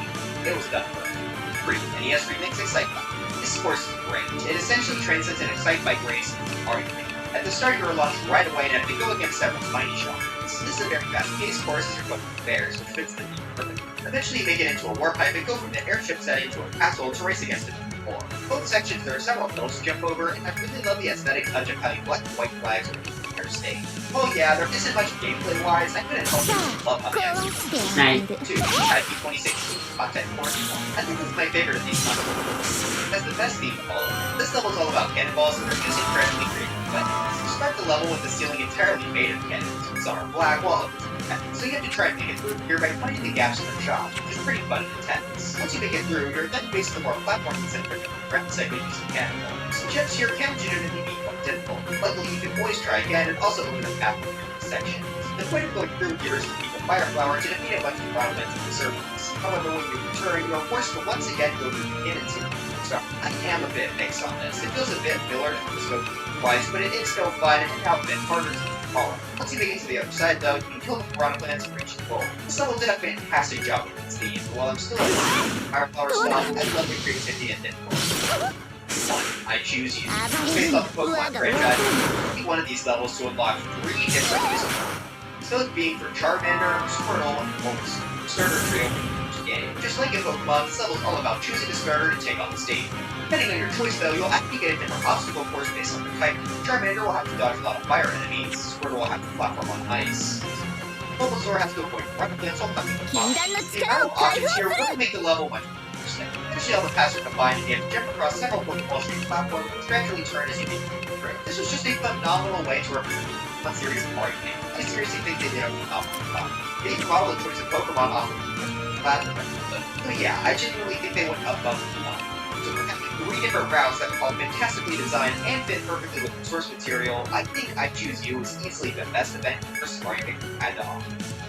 Anyway, that's it for this video. If you're all obsessed with package, hate me for calling your level garbage, let me know in the comments. Like I said, huge thanks again for 200,000 subscribers. I love doing YouTube for you all, and I'm so happy to see you so So yeah, look forward to the all-level ranking in a few months. I know some people will be disappointed that it's not happening right away, but I wanted to be as good as possible. Plus, that's also just how it is. Anyways, grab those for Smash, and I'll see you guys next time.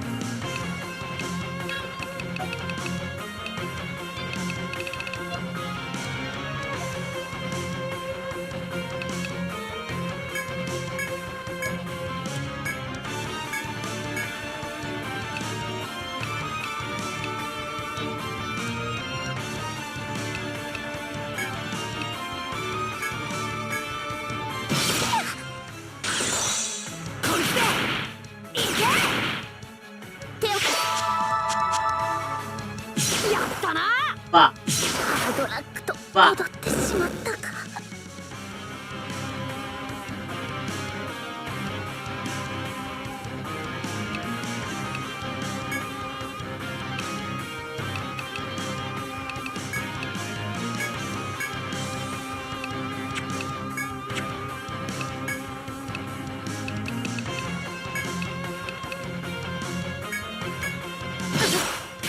そうだよ。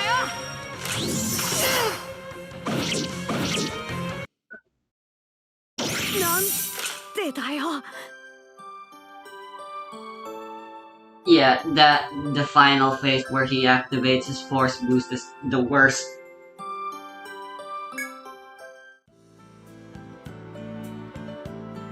But it's possible, I just need to be a bit more careful. やれやれヨルムンそのだがこれ人は強大なそのためのヨルムンガンドだ。理解できたなら邪魔をするな。よ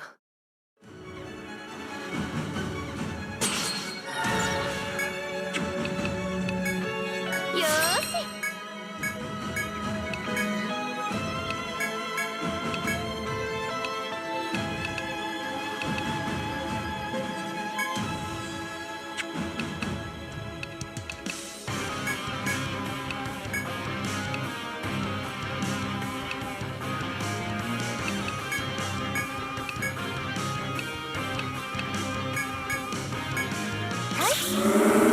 貴様の自由はもらうぜ。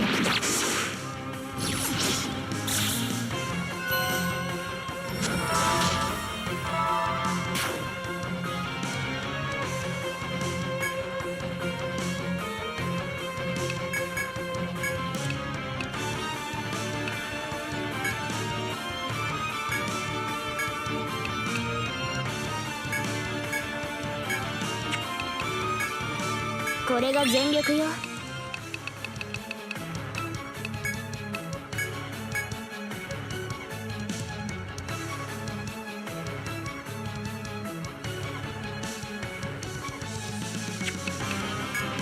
全力だぜ。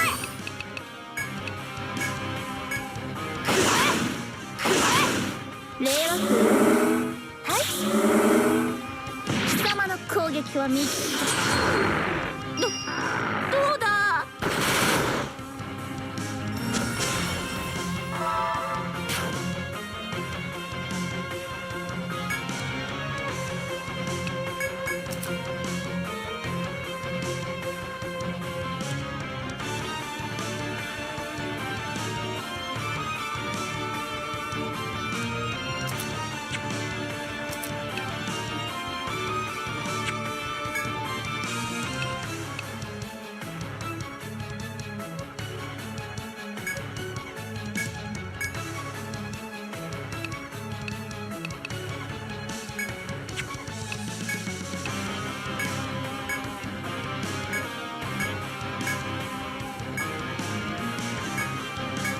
いくよほれ令和風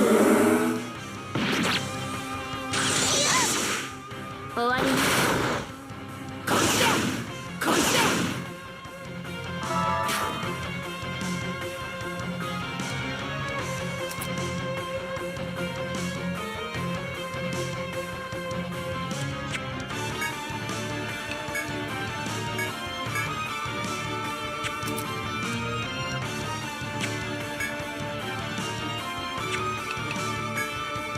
覚醒の時が来た。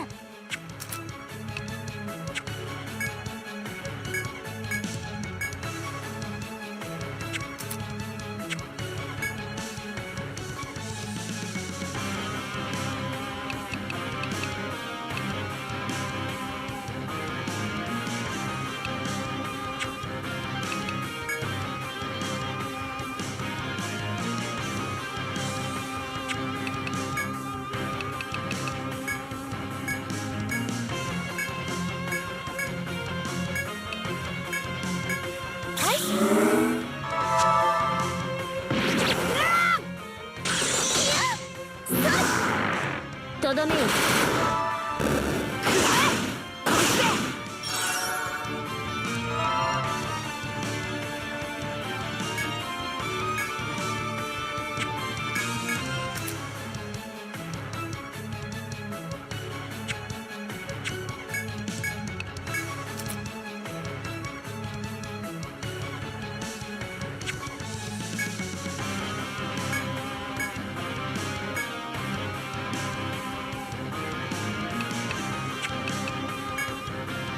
やってみます。大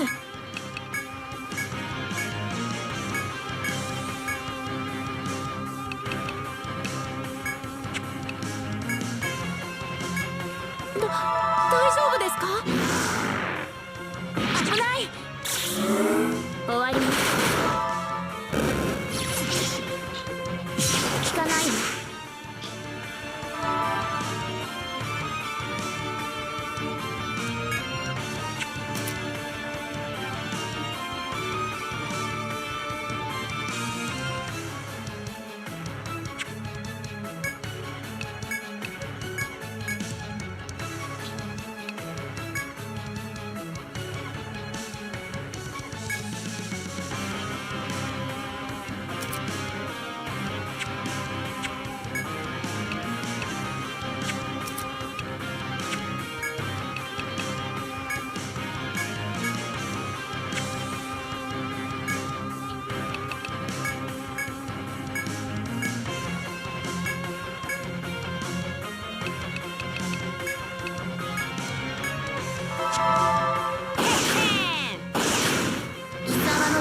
もらうと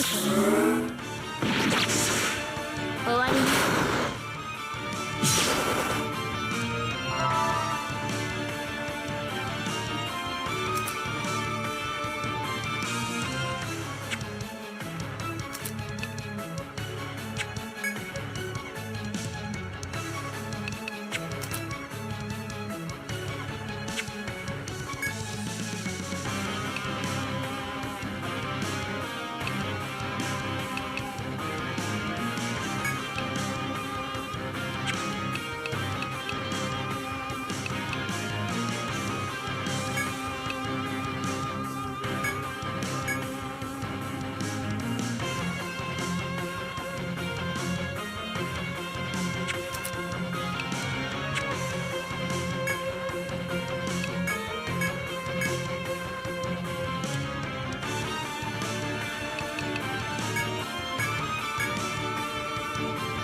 そうですね。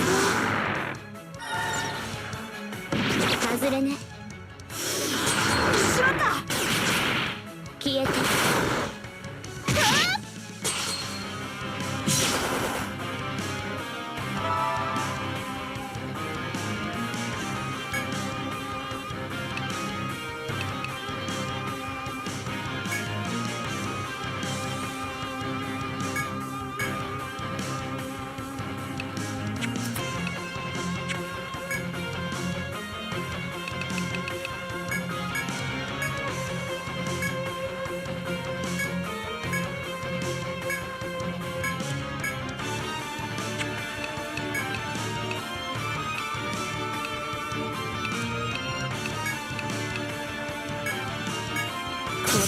試すか。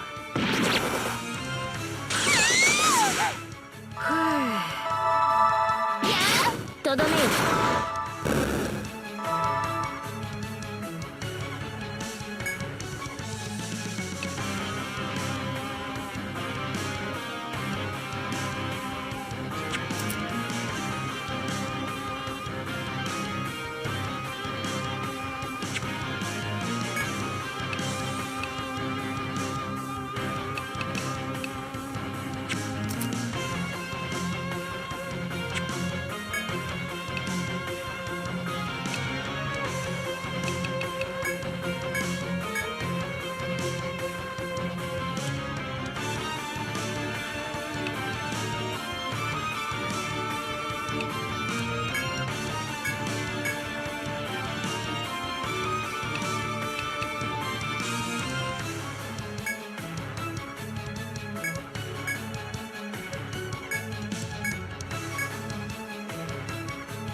効かないわ。とどめよ。はい。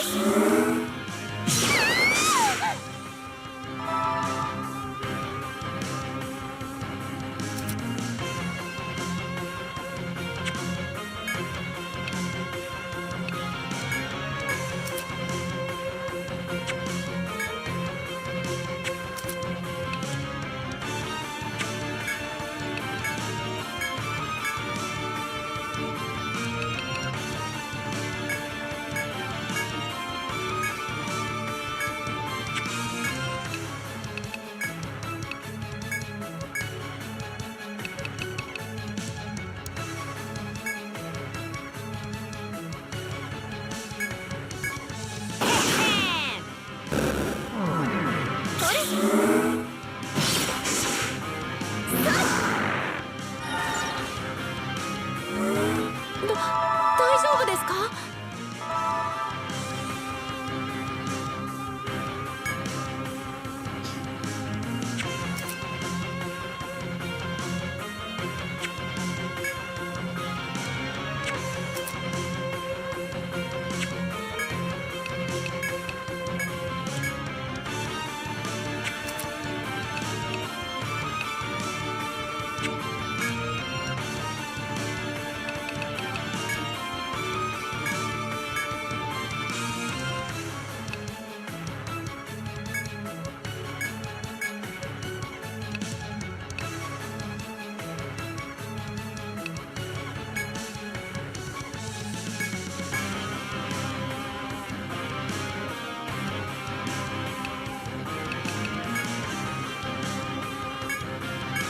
暴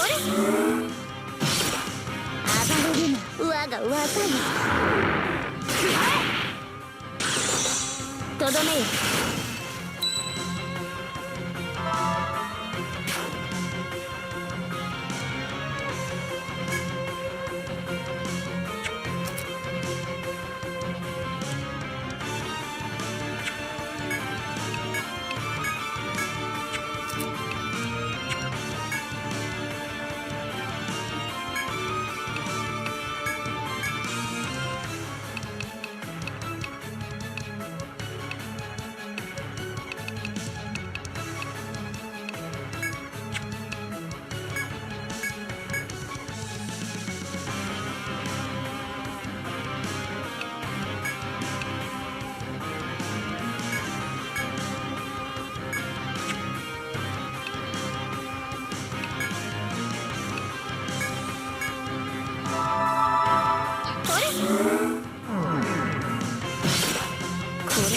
試すか。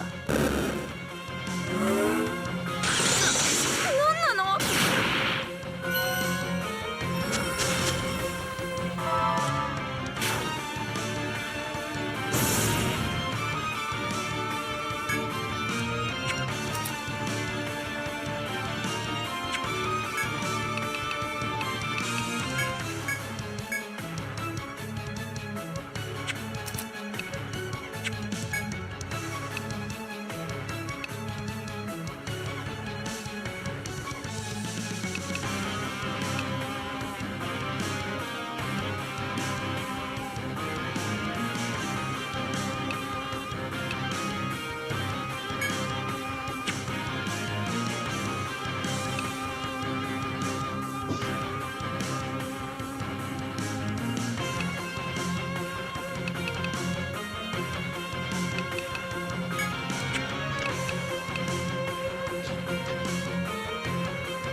聞かないわ。貴様の自由をもらうぞ。とどめよ。よ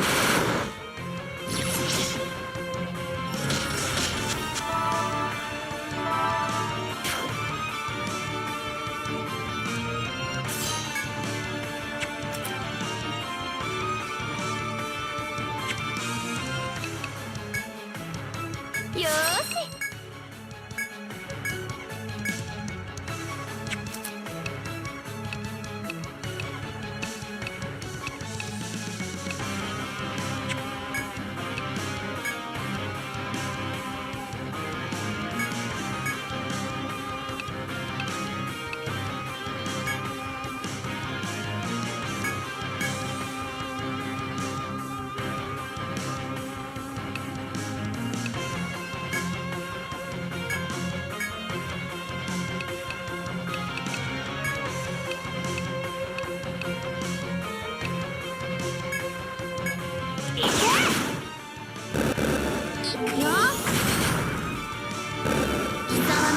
もらうぞ。消えて。貴様の攻撃は見切った。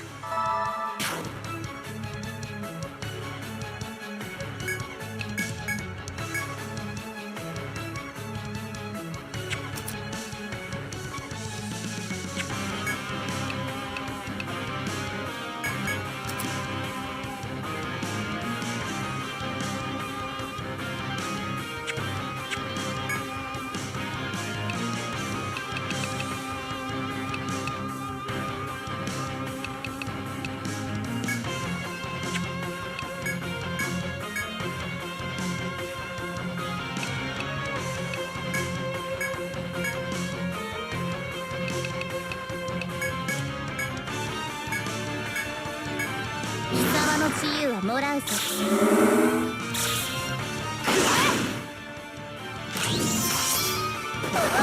私としたことが。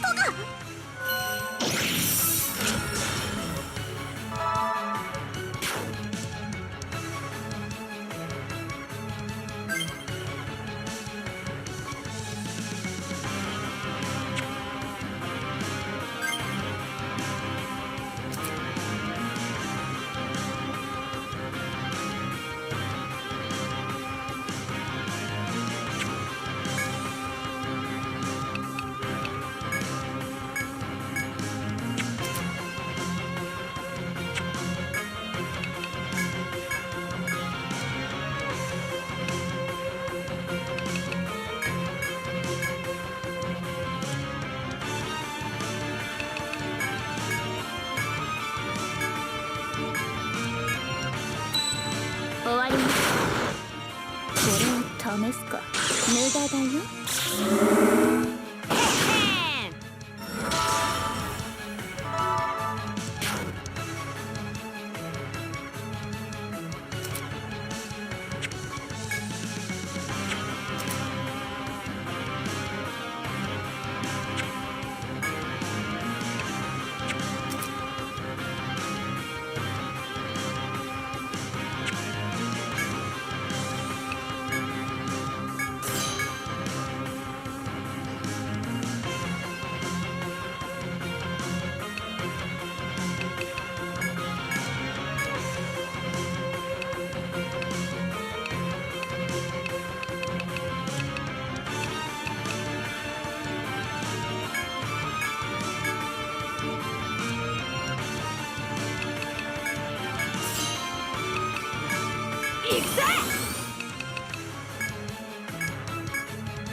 勝てました。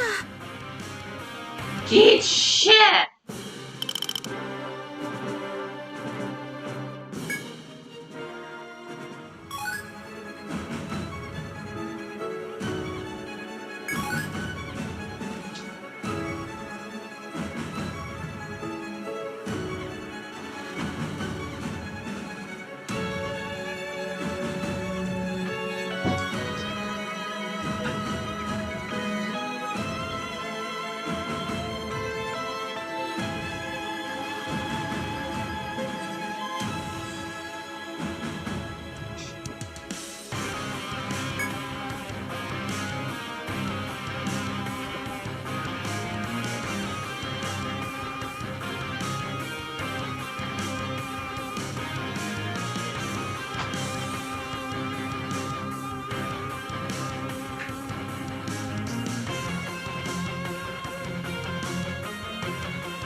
It seems I've lost.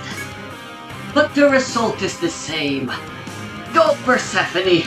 Release the seal! You could have done this all along. What was the point of us fighting? You're a fucking idiot.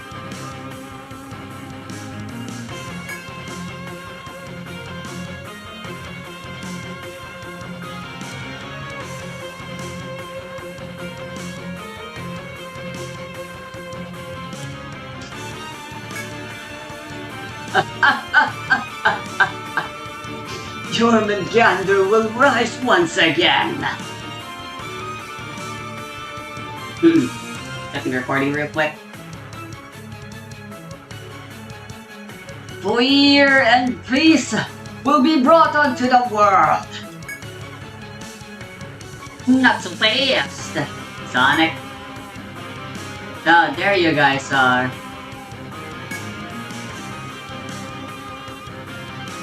Hear my words, Princess Persephone.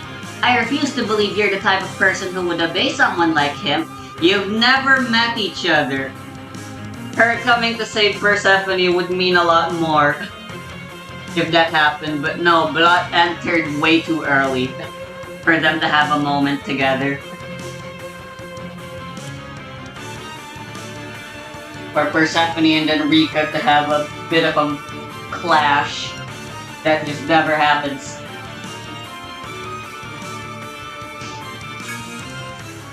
Unless she has some sort of superpower to get rid of this. I don't know, null ailment? The oaths of royalty exist to protect the people, not hurt them.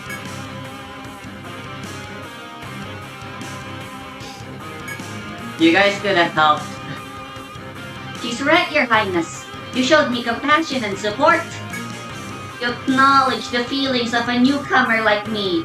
Try to remember that kindness. You... Alright, fine. You see it as kindness, I don't see it that way. You saved me, Your Highness. You helped me regain confidence in a time when I had none.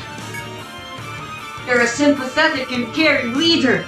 Don't allow yourself to become that man's puppet.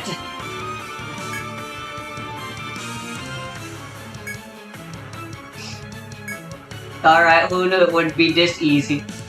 Don't be foolish. You should never underestimate the power of a Hexer's Curse. At max level 10, the mind control ability still only has a 50% chance of succeeding. And it can be gotten rid of in like 3 turns.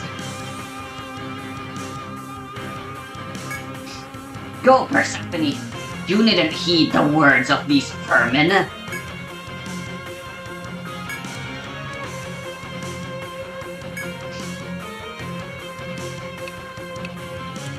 We're super gay for you!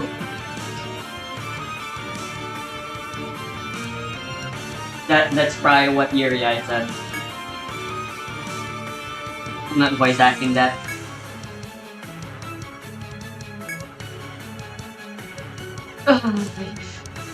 I am Persephone of Maginia! I still can't pronounce this right.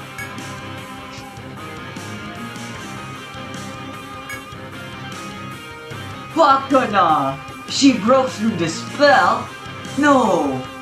Masaka! Their voices pulled me out from the darkness. It seems you underestimated their strength, the power of their emotions. This is a really lame scene. It's just a cliche. Clichés on their own aren't bad as long as they're used good.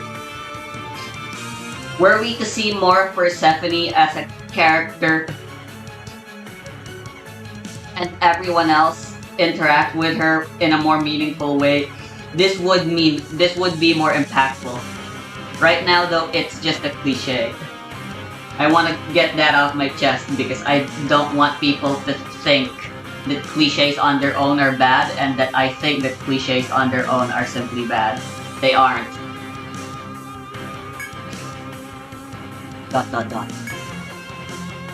You've lost both the fight and your control over me. Now you have no chance of unleashing Jormungandr. You failed. Well, shit.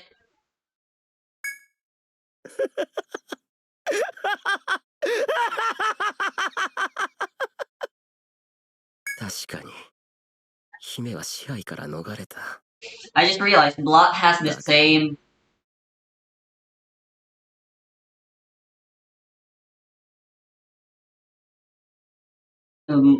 bags under his eyes that Flockga also has. Ran and Flockga, the Ronin and Hexer from the first game. Is that just how all Hexers are? They're just all sleep deprived for some reason.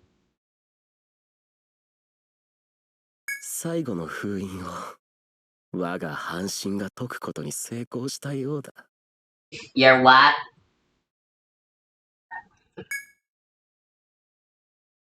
Okay, this comes out of nowhere.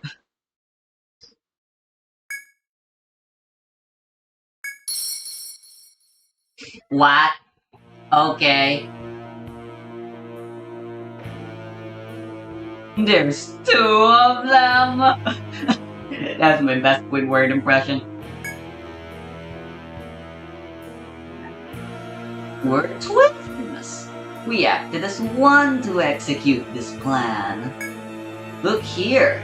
My apologies, Princess, but I took some while you were under control. Hair or something? Ah, the blood of the Lemurian royal family. We learned it's all we really needed to release the seal.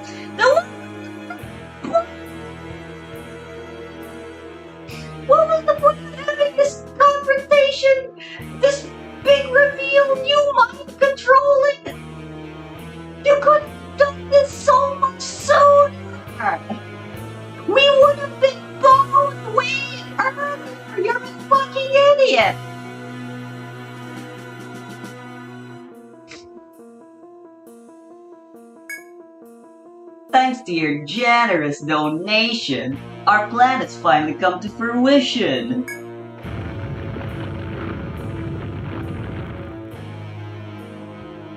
Fear itself has reawakened, and with it, the world's strife will finally come to an end.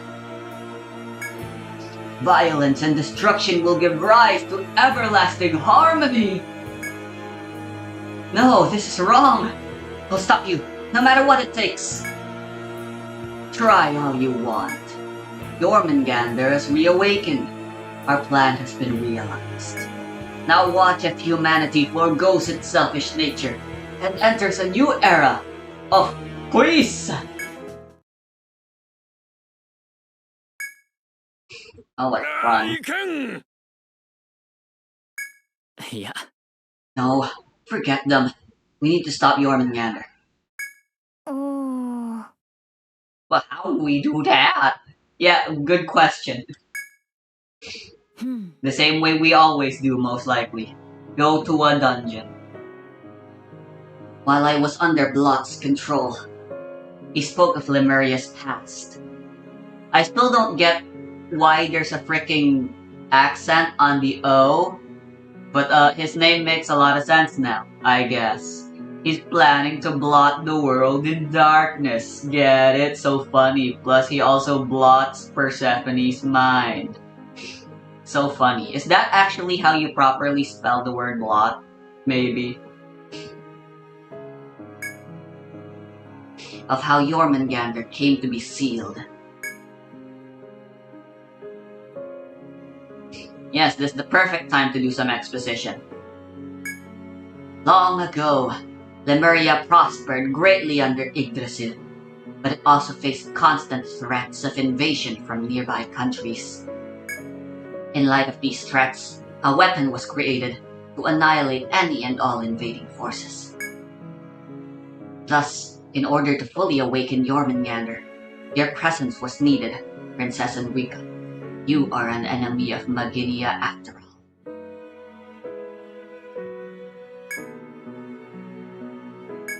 What? So Blot used us? That's correct. Allow me to continue.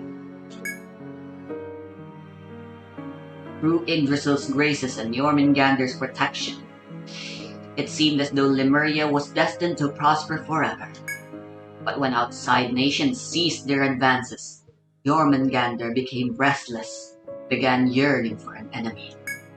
Lemuria created the world serpent for its own protection, yet the snake continually sought the destruction of others.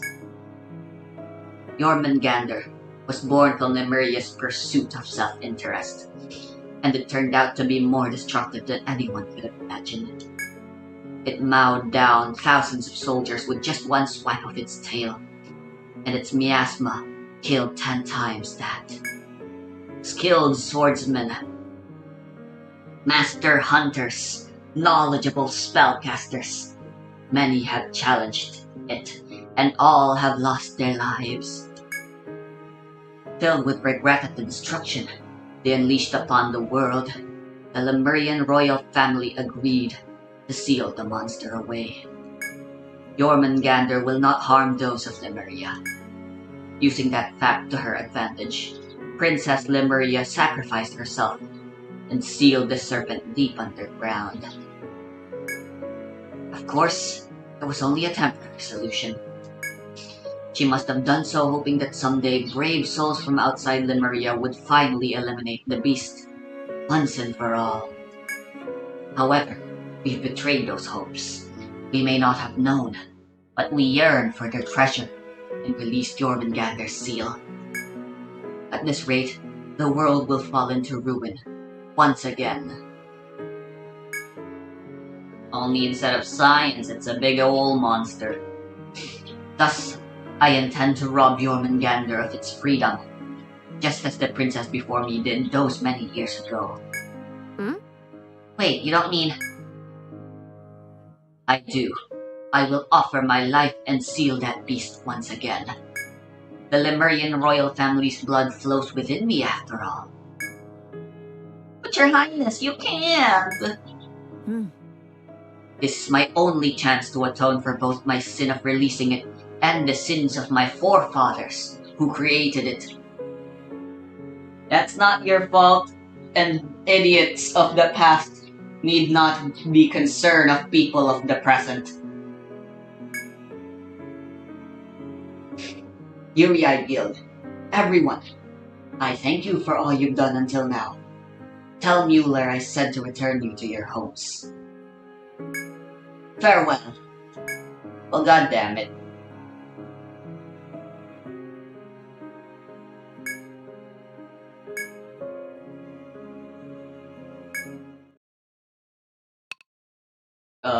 Go after her. Hmm? Wait, Yuri, you're not planning to go after the princess, are ya? You guys didn't try to stop him, her? いや、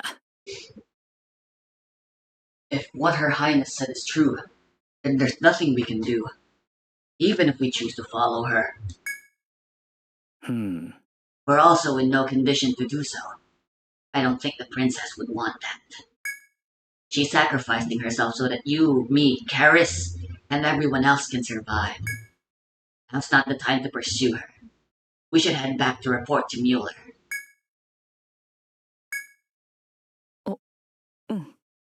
You're right. I hate to admit it, but it's all we can do right now.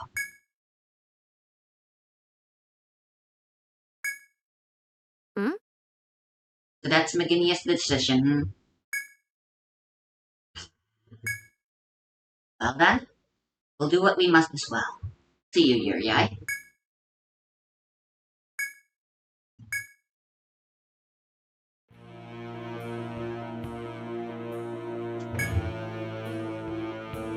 On.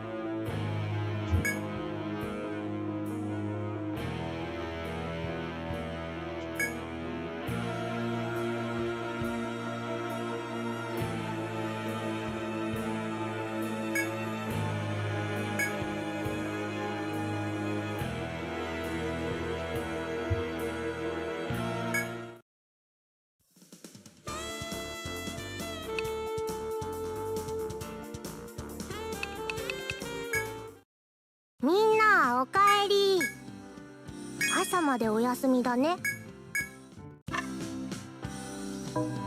決まったら。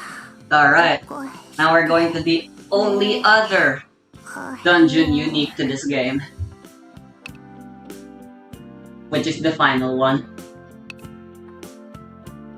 Well, I guess there's still also the post-game one. We'll see what that looks like. If there is one, because like I said, we're already so powerful by the time. I'm pretty sure we'll be max level, or we'll be pretty much encouraged to be max level for the final boss. ねえね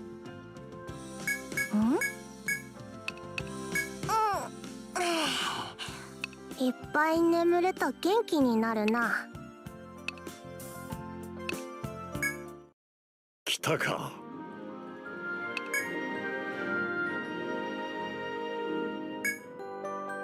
We're at Uroboro 17 now.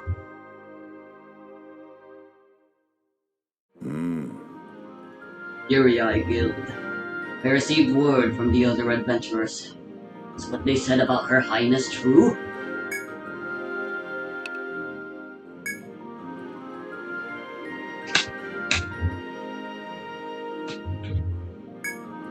I see. So it was true. Even you say so, it must be. Very well. If that is Her Highness' final command, then I will ensure everyone is safely delivered back to our kingdom. It would seem that's all I can do at this time. I'll take you wherever you want. Perhaps there's somewhere new you might wish to challenge. I'm certain it would please Her Highness. すまない。 Ah yes, I should give this to you. Yeah, where we want to go is Yggdrasil. 悪くない。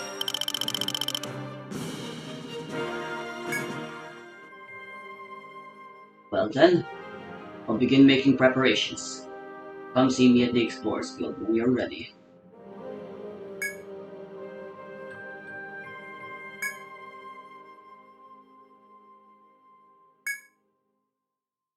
Oh, nice.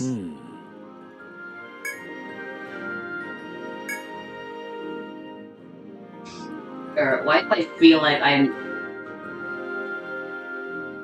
Are there multiple endings to this game? I don't want to get a bad ending or something.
Hmm.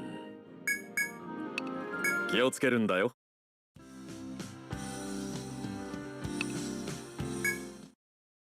いらっしゃい。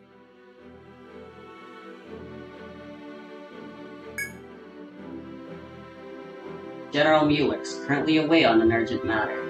It will be a while before he returns. In the meantime, you should be able to visit Napier's film and sell some unwanted items, or try exploring what lies around Laginia. Sorry, but please wait until we're fully prepared. いってらっしゃい。おお、お主たちか。 Ah, it's you! Listen to this. I've heard Maginia is giving up on the ancient treasure and casting off from Lemuria for bluer skies. Normally, I would be quite worked up over this development. But where there's life, there's hope. No! Where did you get that? Have you been in Lazuria and Rubinel?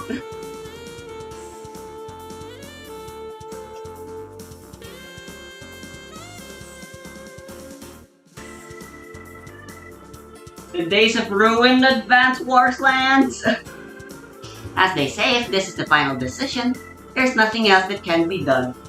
It is too late. There is nothing that can be done. But even so, the ocean city that I came from faced a similar crisis. But there was a group who refused to give in to what was said to be fate. Now that I think about it, wasn't that you guys? At first, I thought they were out of their minds. First, I thought you guys were out of your minds. But you calmed the people, repelled the threat, and saved this city. Oh, the entire world. Is that not what it truly means to be an adventurer? So, Yuriai, if you want the weapons and armor to face such an enemy, then look no further than Napier's firm.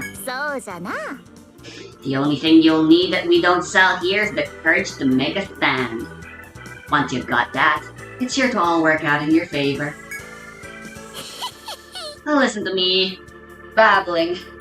Don't worry about all that. I'm just trying to clear this inventory. これは常連様。何を売るのじゃ? At least she remains honest all throughout. Right. This is an item we can only sell once per new game.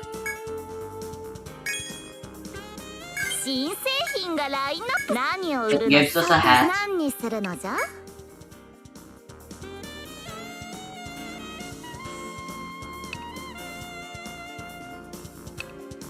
It's a pretty wacky hat.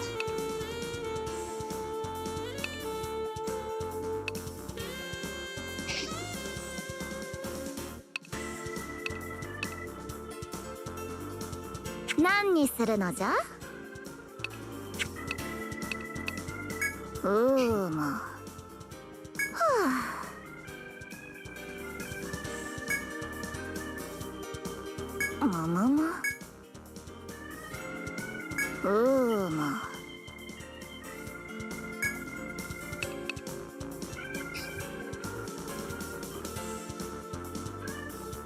また来るのを待っておるぞ。英雄たちのご来店。いやあ、君たち。そうだ無事に戻ってくるんだよ。みんなおかえり。ねえねえ。無事に帰ってこいよ。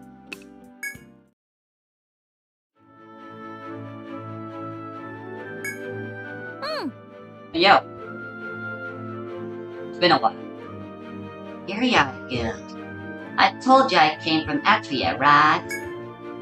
'Twas a wise man what once ruled Atria. He dead now. We obeyed him and left everything in his hands.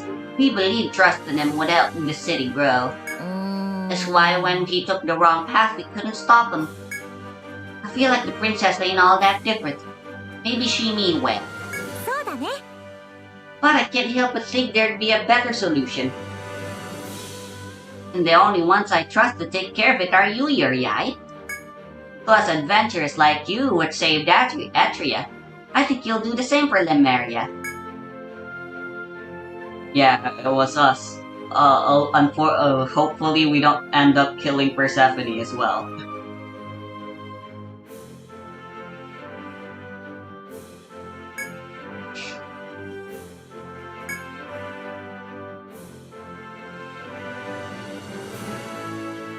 The fuck am I supposed to do now? How do I get access to the final dungeon?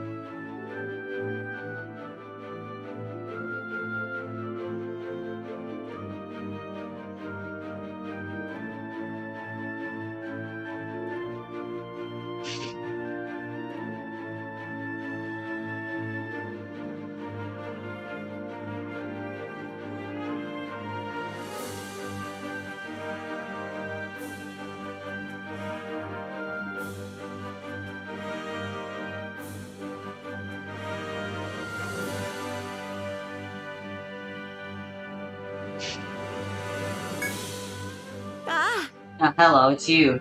It's been a while for you as well. Yuri Guild. You know, why? How come Etrian Odyssey 5 gets the least amount of representation? I mean, I guess it is the game that came before. I mean, you do have the Harbingers as well as the other class whose name I forgot. They both came from that game. It's like Etrian Odyssey 4 in terms of classes, it's literally just Etrian Odyssey 1 again. It's sort of a soft reboot for the series, gameplay-wise. 3 was also a bit of a reboot. Here, I heard about Princess Persephone. Since we're going to be leaving this land soon, I came here to relieve some memories before taking off. A while ago, back in Tharsis, something horrible happened. Nobody knew what to do. I haven't played through Etrian Odyssey 4 yet, but assume we already played through that and I know what the heck Wiglaf is talking about, just like what Chileka was talking about as well.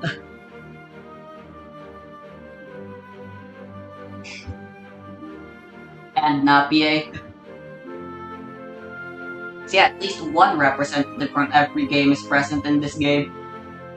Napier from 3, unfortunately. Chileka from 1. Wiglaf from 4. Artelin from 2. Who's part of the Seafarers now for some reason, which I still don't understand. And from 5, I don't know. But I'm pretty sure there is one from 5 as well. Again, assume it was Yuria once again they're talking about here. What the heck is the bunch? We were scared and hopeless. We all lost sight of our way. Thanks to a certain group of adventurers, the entire city were saved. When I look at you, Yuri Guild, I feel like I can rely on you in just the same way. In fact, I'm pretty certain you guys were the ones who helped us back then, too.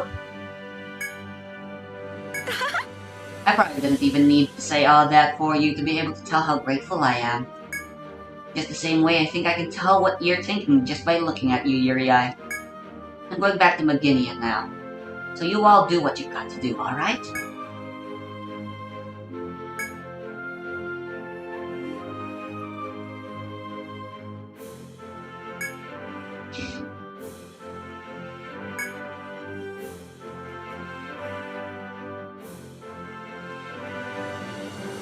Hey, sorry guys, but we kinda fucked up.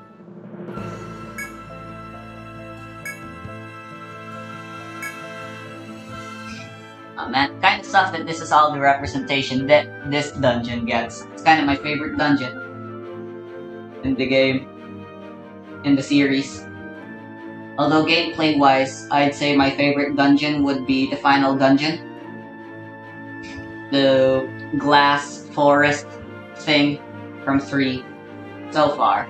Who knows, maybe when I get to 4 and 5 I'll change my mind soon. Someday.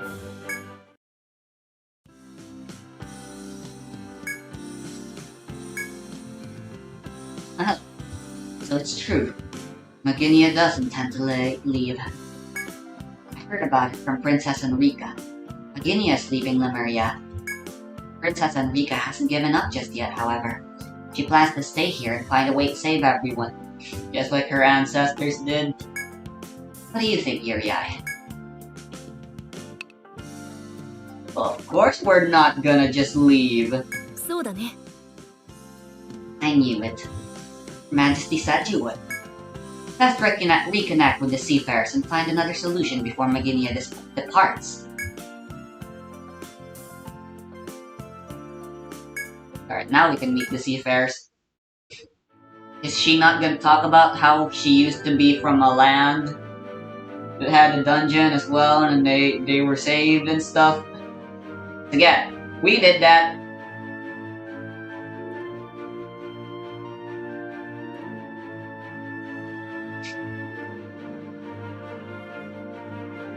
Actually, what if Wolfgar Jr. isn't a new character introduced in this game and is actually in 2 as well? We just get to meet him a little later. Because again, I still haven't gotten too far in that game.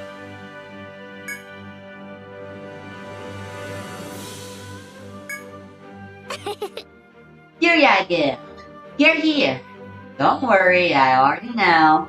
You want to help Princess Persephone, right? I knew the people who said you don't need a reason to help someone wouldn't jump ship at the first sign of trouble.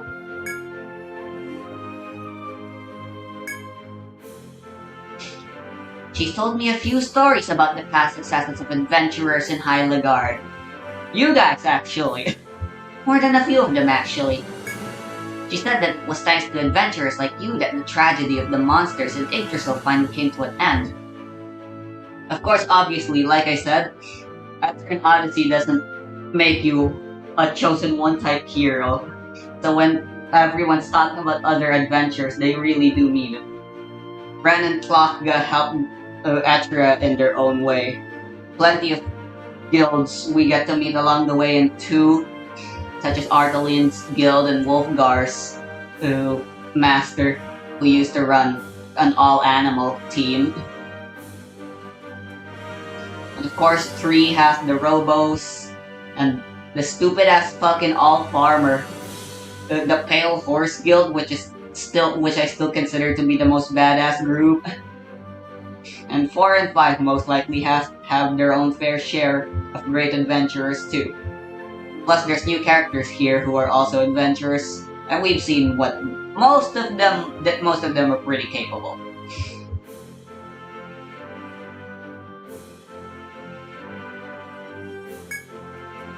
So this time, let's do it together. All of you, with all of us. And I must admit, as an adventurer, rescuing a princess from a tragic fate has quite an appeal. Yeah, she really wants to be a damsel in distress super badly.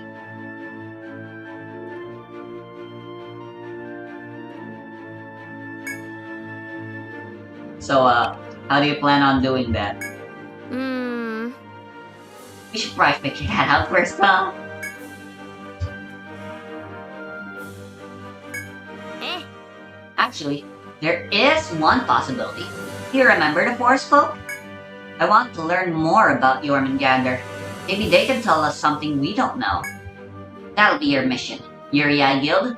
We'll investigate the rest of the ruins in the meantime. There ought to be something useful in the ancient texts, right? Once we both finish our missions, let's meet in front of the door that Princess Persephone entered. The lady didn't show up this time because we never did get to open the seal. We're gonna know who she is soon enough, I'm pretty sure.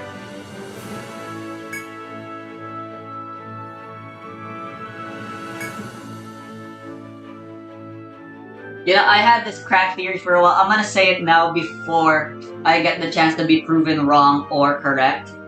You guys remember Birgitta, the very first person we meet? The one that helps us discover the Eastern Shrine? And also got into some shenanigans in the Giant's Ruins? What if she's the disembodied voice? It's technically thanks to her that we by blind chance discovered the Eastern Shrine, and thanks to that we were able to discover everything else as well, technically.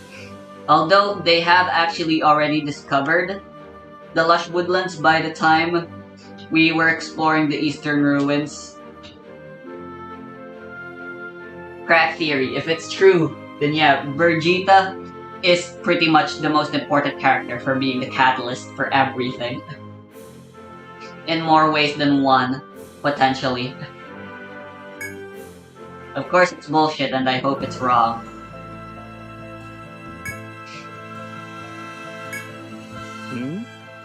Uriai Guild. I can feel it in the air. It seems mankind is repeating their mistakes once again. You got that right. If Jormungandr reawakens, we forest folk will be in terrible danger. And the same can be said for you humans as well. It only protects those of Lemuria. Everyone else should flee here at once. So. That's right. Human lives are short. Could it be that you know not of the history between Jormungandr and Lemuria? Then allow me to share my knowledge of the matter. This land was once called Lemuria. It was an island where humans carried out various forms of research. One day the world was struck by a great cataclysm. The heavens fell into turmoil, the earth split, and many humans perished. Humanity was on the brink of extinction when Lemurian researchers made a remarkable discovery. They found that places such as Etria and High Lagard had low levels of environmental contamination and were inhabitable by humans. Interesting.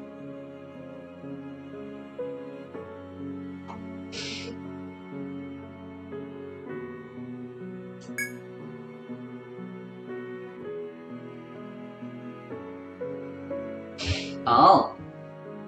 So the Yggdrasil here is a fake.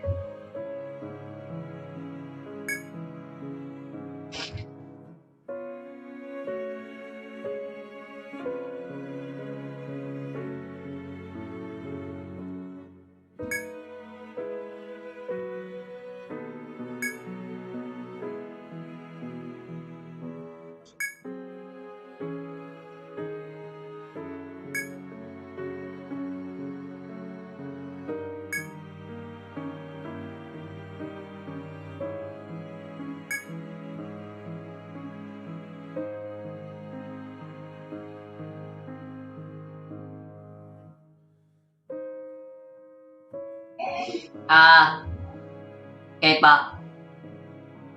Teka.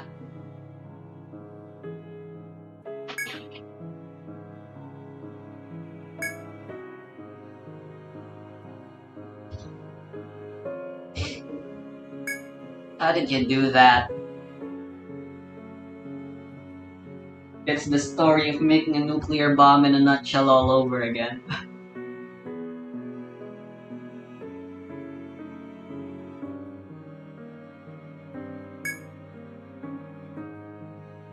And because she was saddened by such a violent clash between humans, the king's only daughter, huh?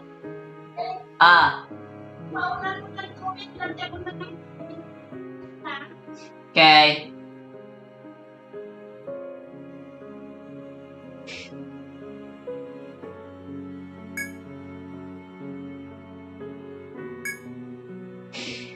I went and deciphered the ancient text in the ruins. Told the same story.ああ Indeed. It's been said the king had the story of his daughter's sacrifice recorded in hopes that the tragedy would never be repeated.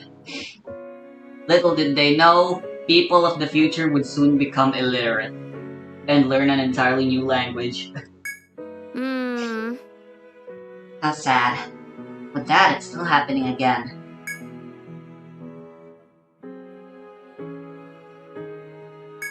そうか Is that so? There are even those amongst humans who wish to save their own. Heed my words, Uriai. Jormungandr's destruction incarnate. If it reawakens, you have no chance of victory. That said, it has yet to reveal itself. Perhaps it's not at full strength, since it has only just awakened. It would seem now is your only chance. Confront Jormungandr before it reveals itself. Head to the depths of Yggdrasil Labyrinth and slay the foul beast. This is our last hope. I see. So we can still prevent this. All that's left is to relay the news to Meginia.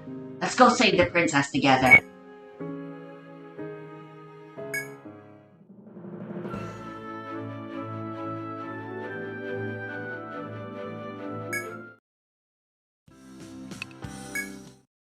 いらっしゃい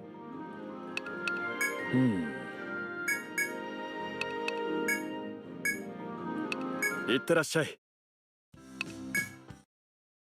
いらっしゃい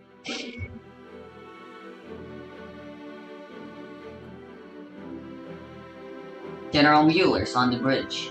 We were instructed to let you pass, Uriai.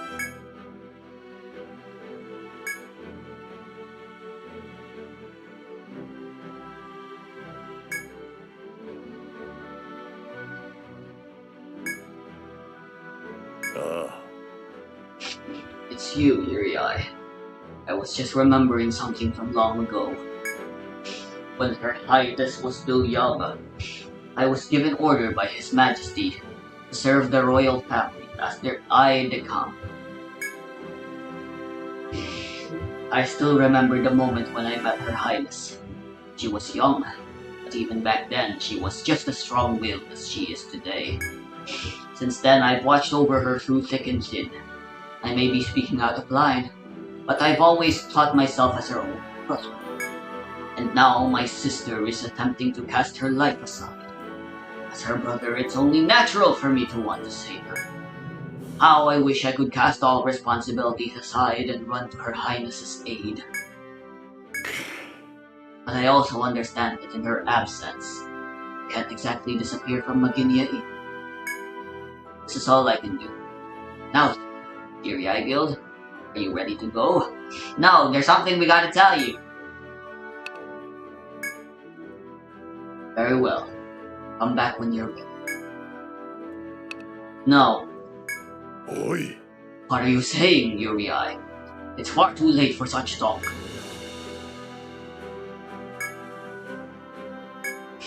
Let's see. When was it? I remember the princess spoke very highly of a certain group of adventurers. I believe she was referring to you. Yeah, we're the fish catching masters. She said there's hope in your eyes and bravery in your actions. That in any sign of trouble she'd turn to you. I'd like to believe the same. 今より最終ミッションを発動する。目的はヨルムンガンドの撃破。ペルセフォネ姫を助け大団円を迎えるのが目的である。来たか。Let's go! すまない。 I may as well unlock the final dungeon and see what it's like before I go have lunch. なるほど。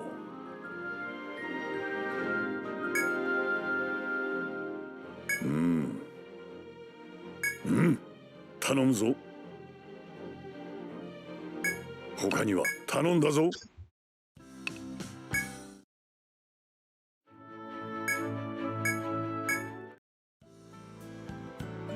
I've been ignoring Meteor. It's an incredibly powerful skill.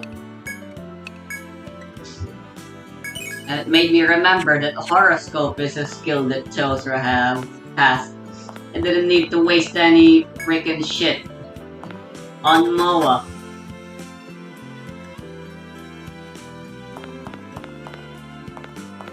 God damn it.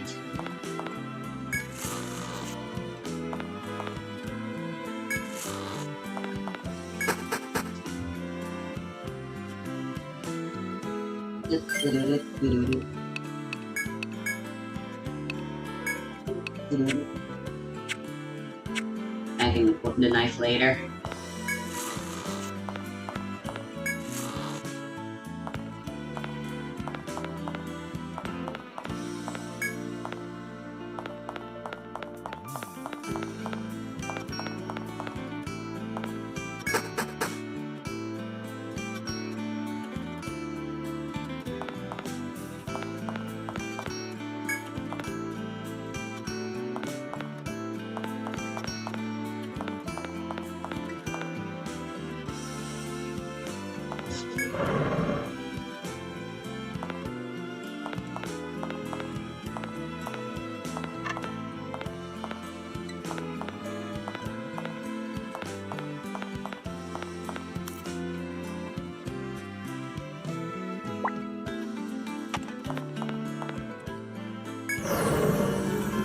What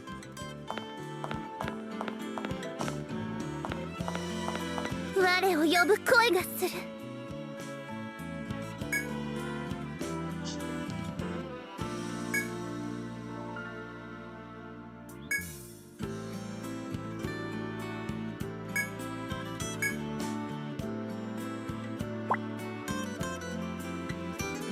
Huh. Wait, do these exist in all of the other? I'll have to check later.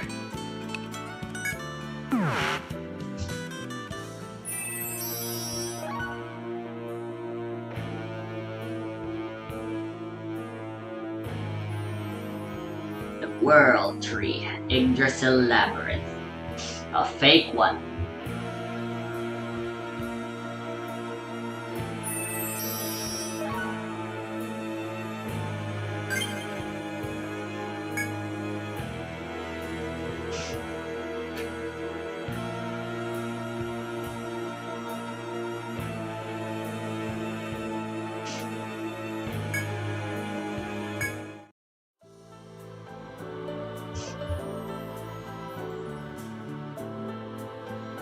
It's the same song, but there's a choir now.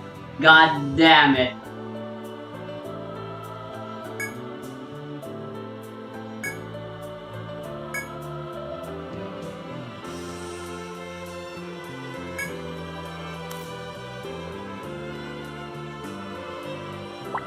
What fresh hell awaits us here? I can't help but be excited. Wait, Uriai.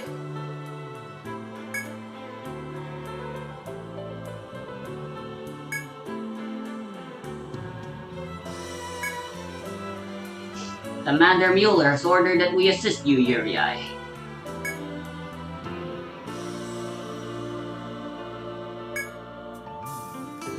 We understand the need may never arise. That said, we'll still do our best to aid you.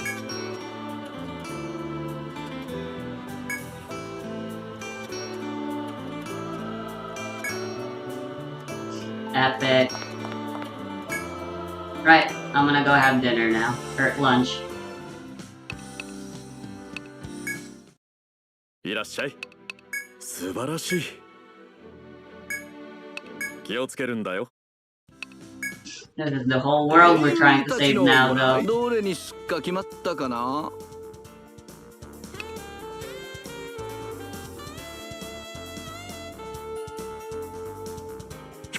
どうするのかな。英雄たちのご来店。それは困ったね。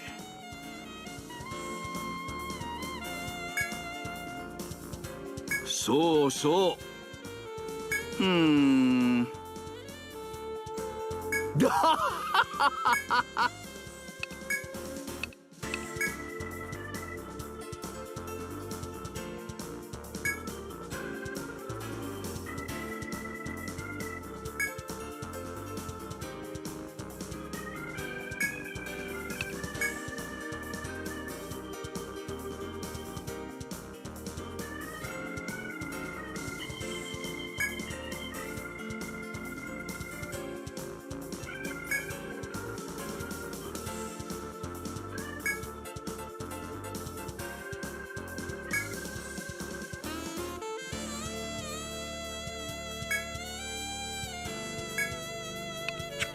どうするのか。無事に戻ってくるんだよ。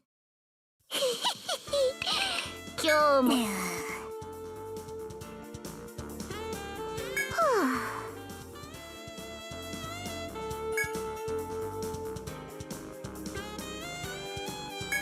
なんじゃ、また来るのを待っておるぞ。いらっしゃい。ああ。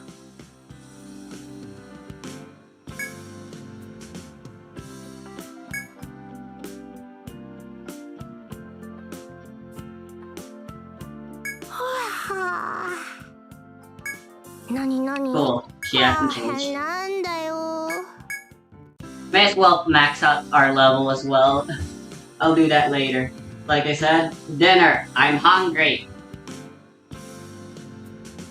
Or lunch.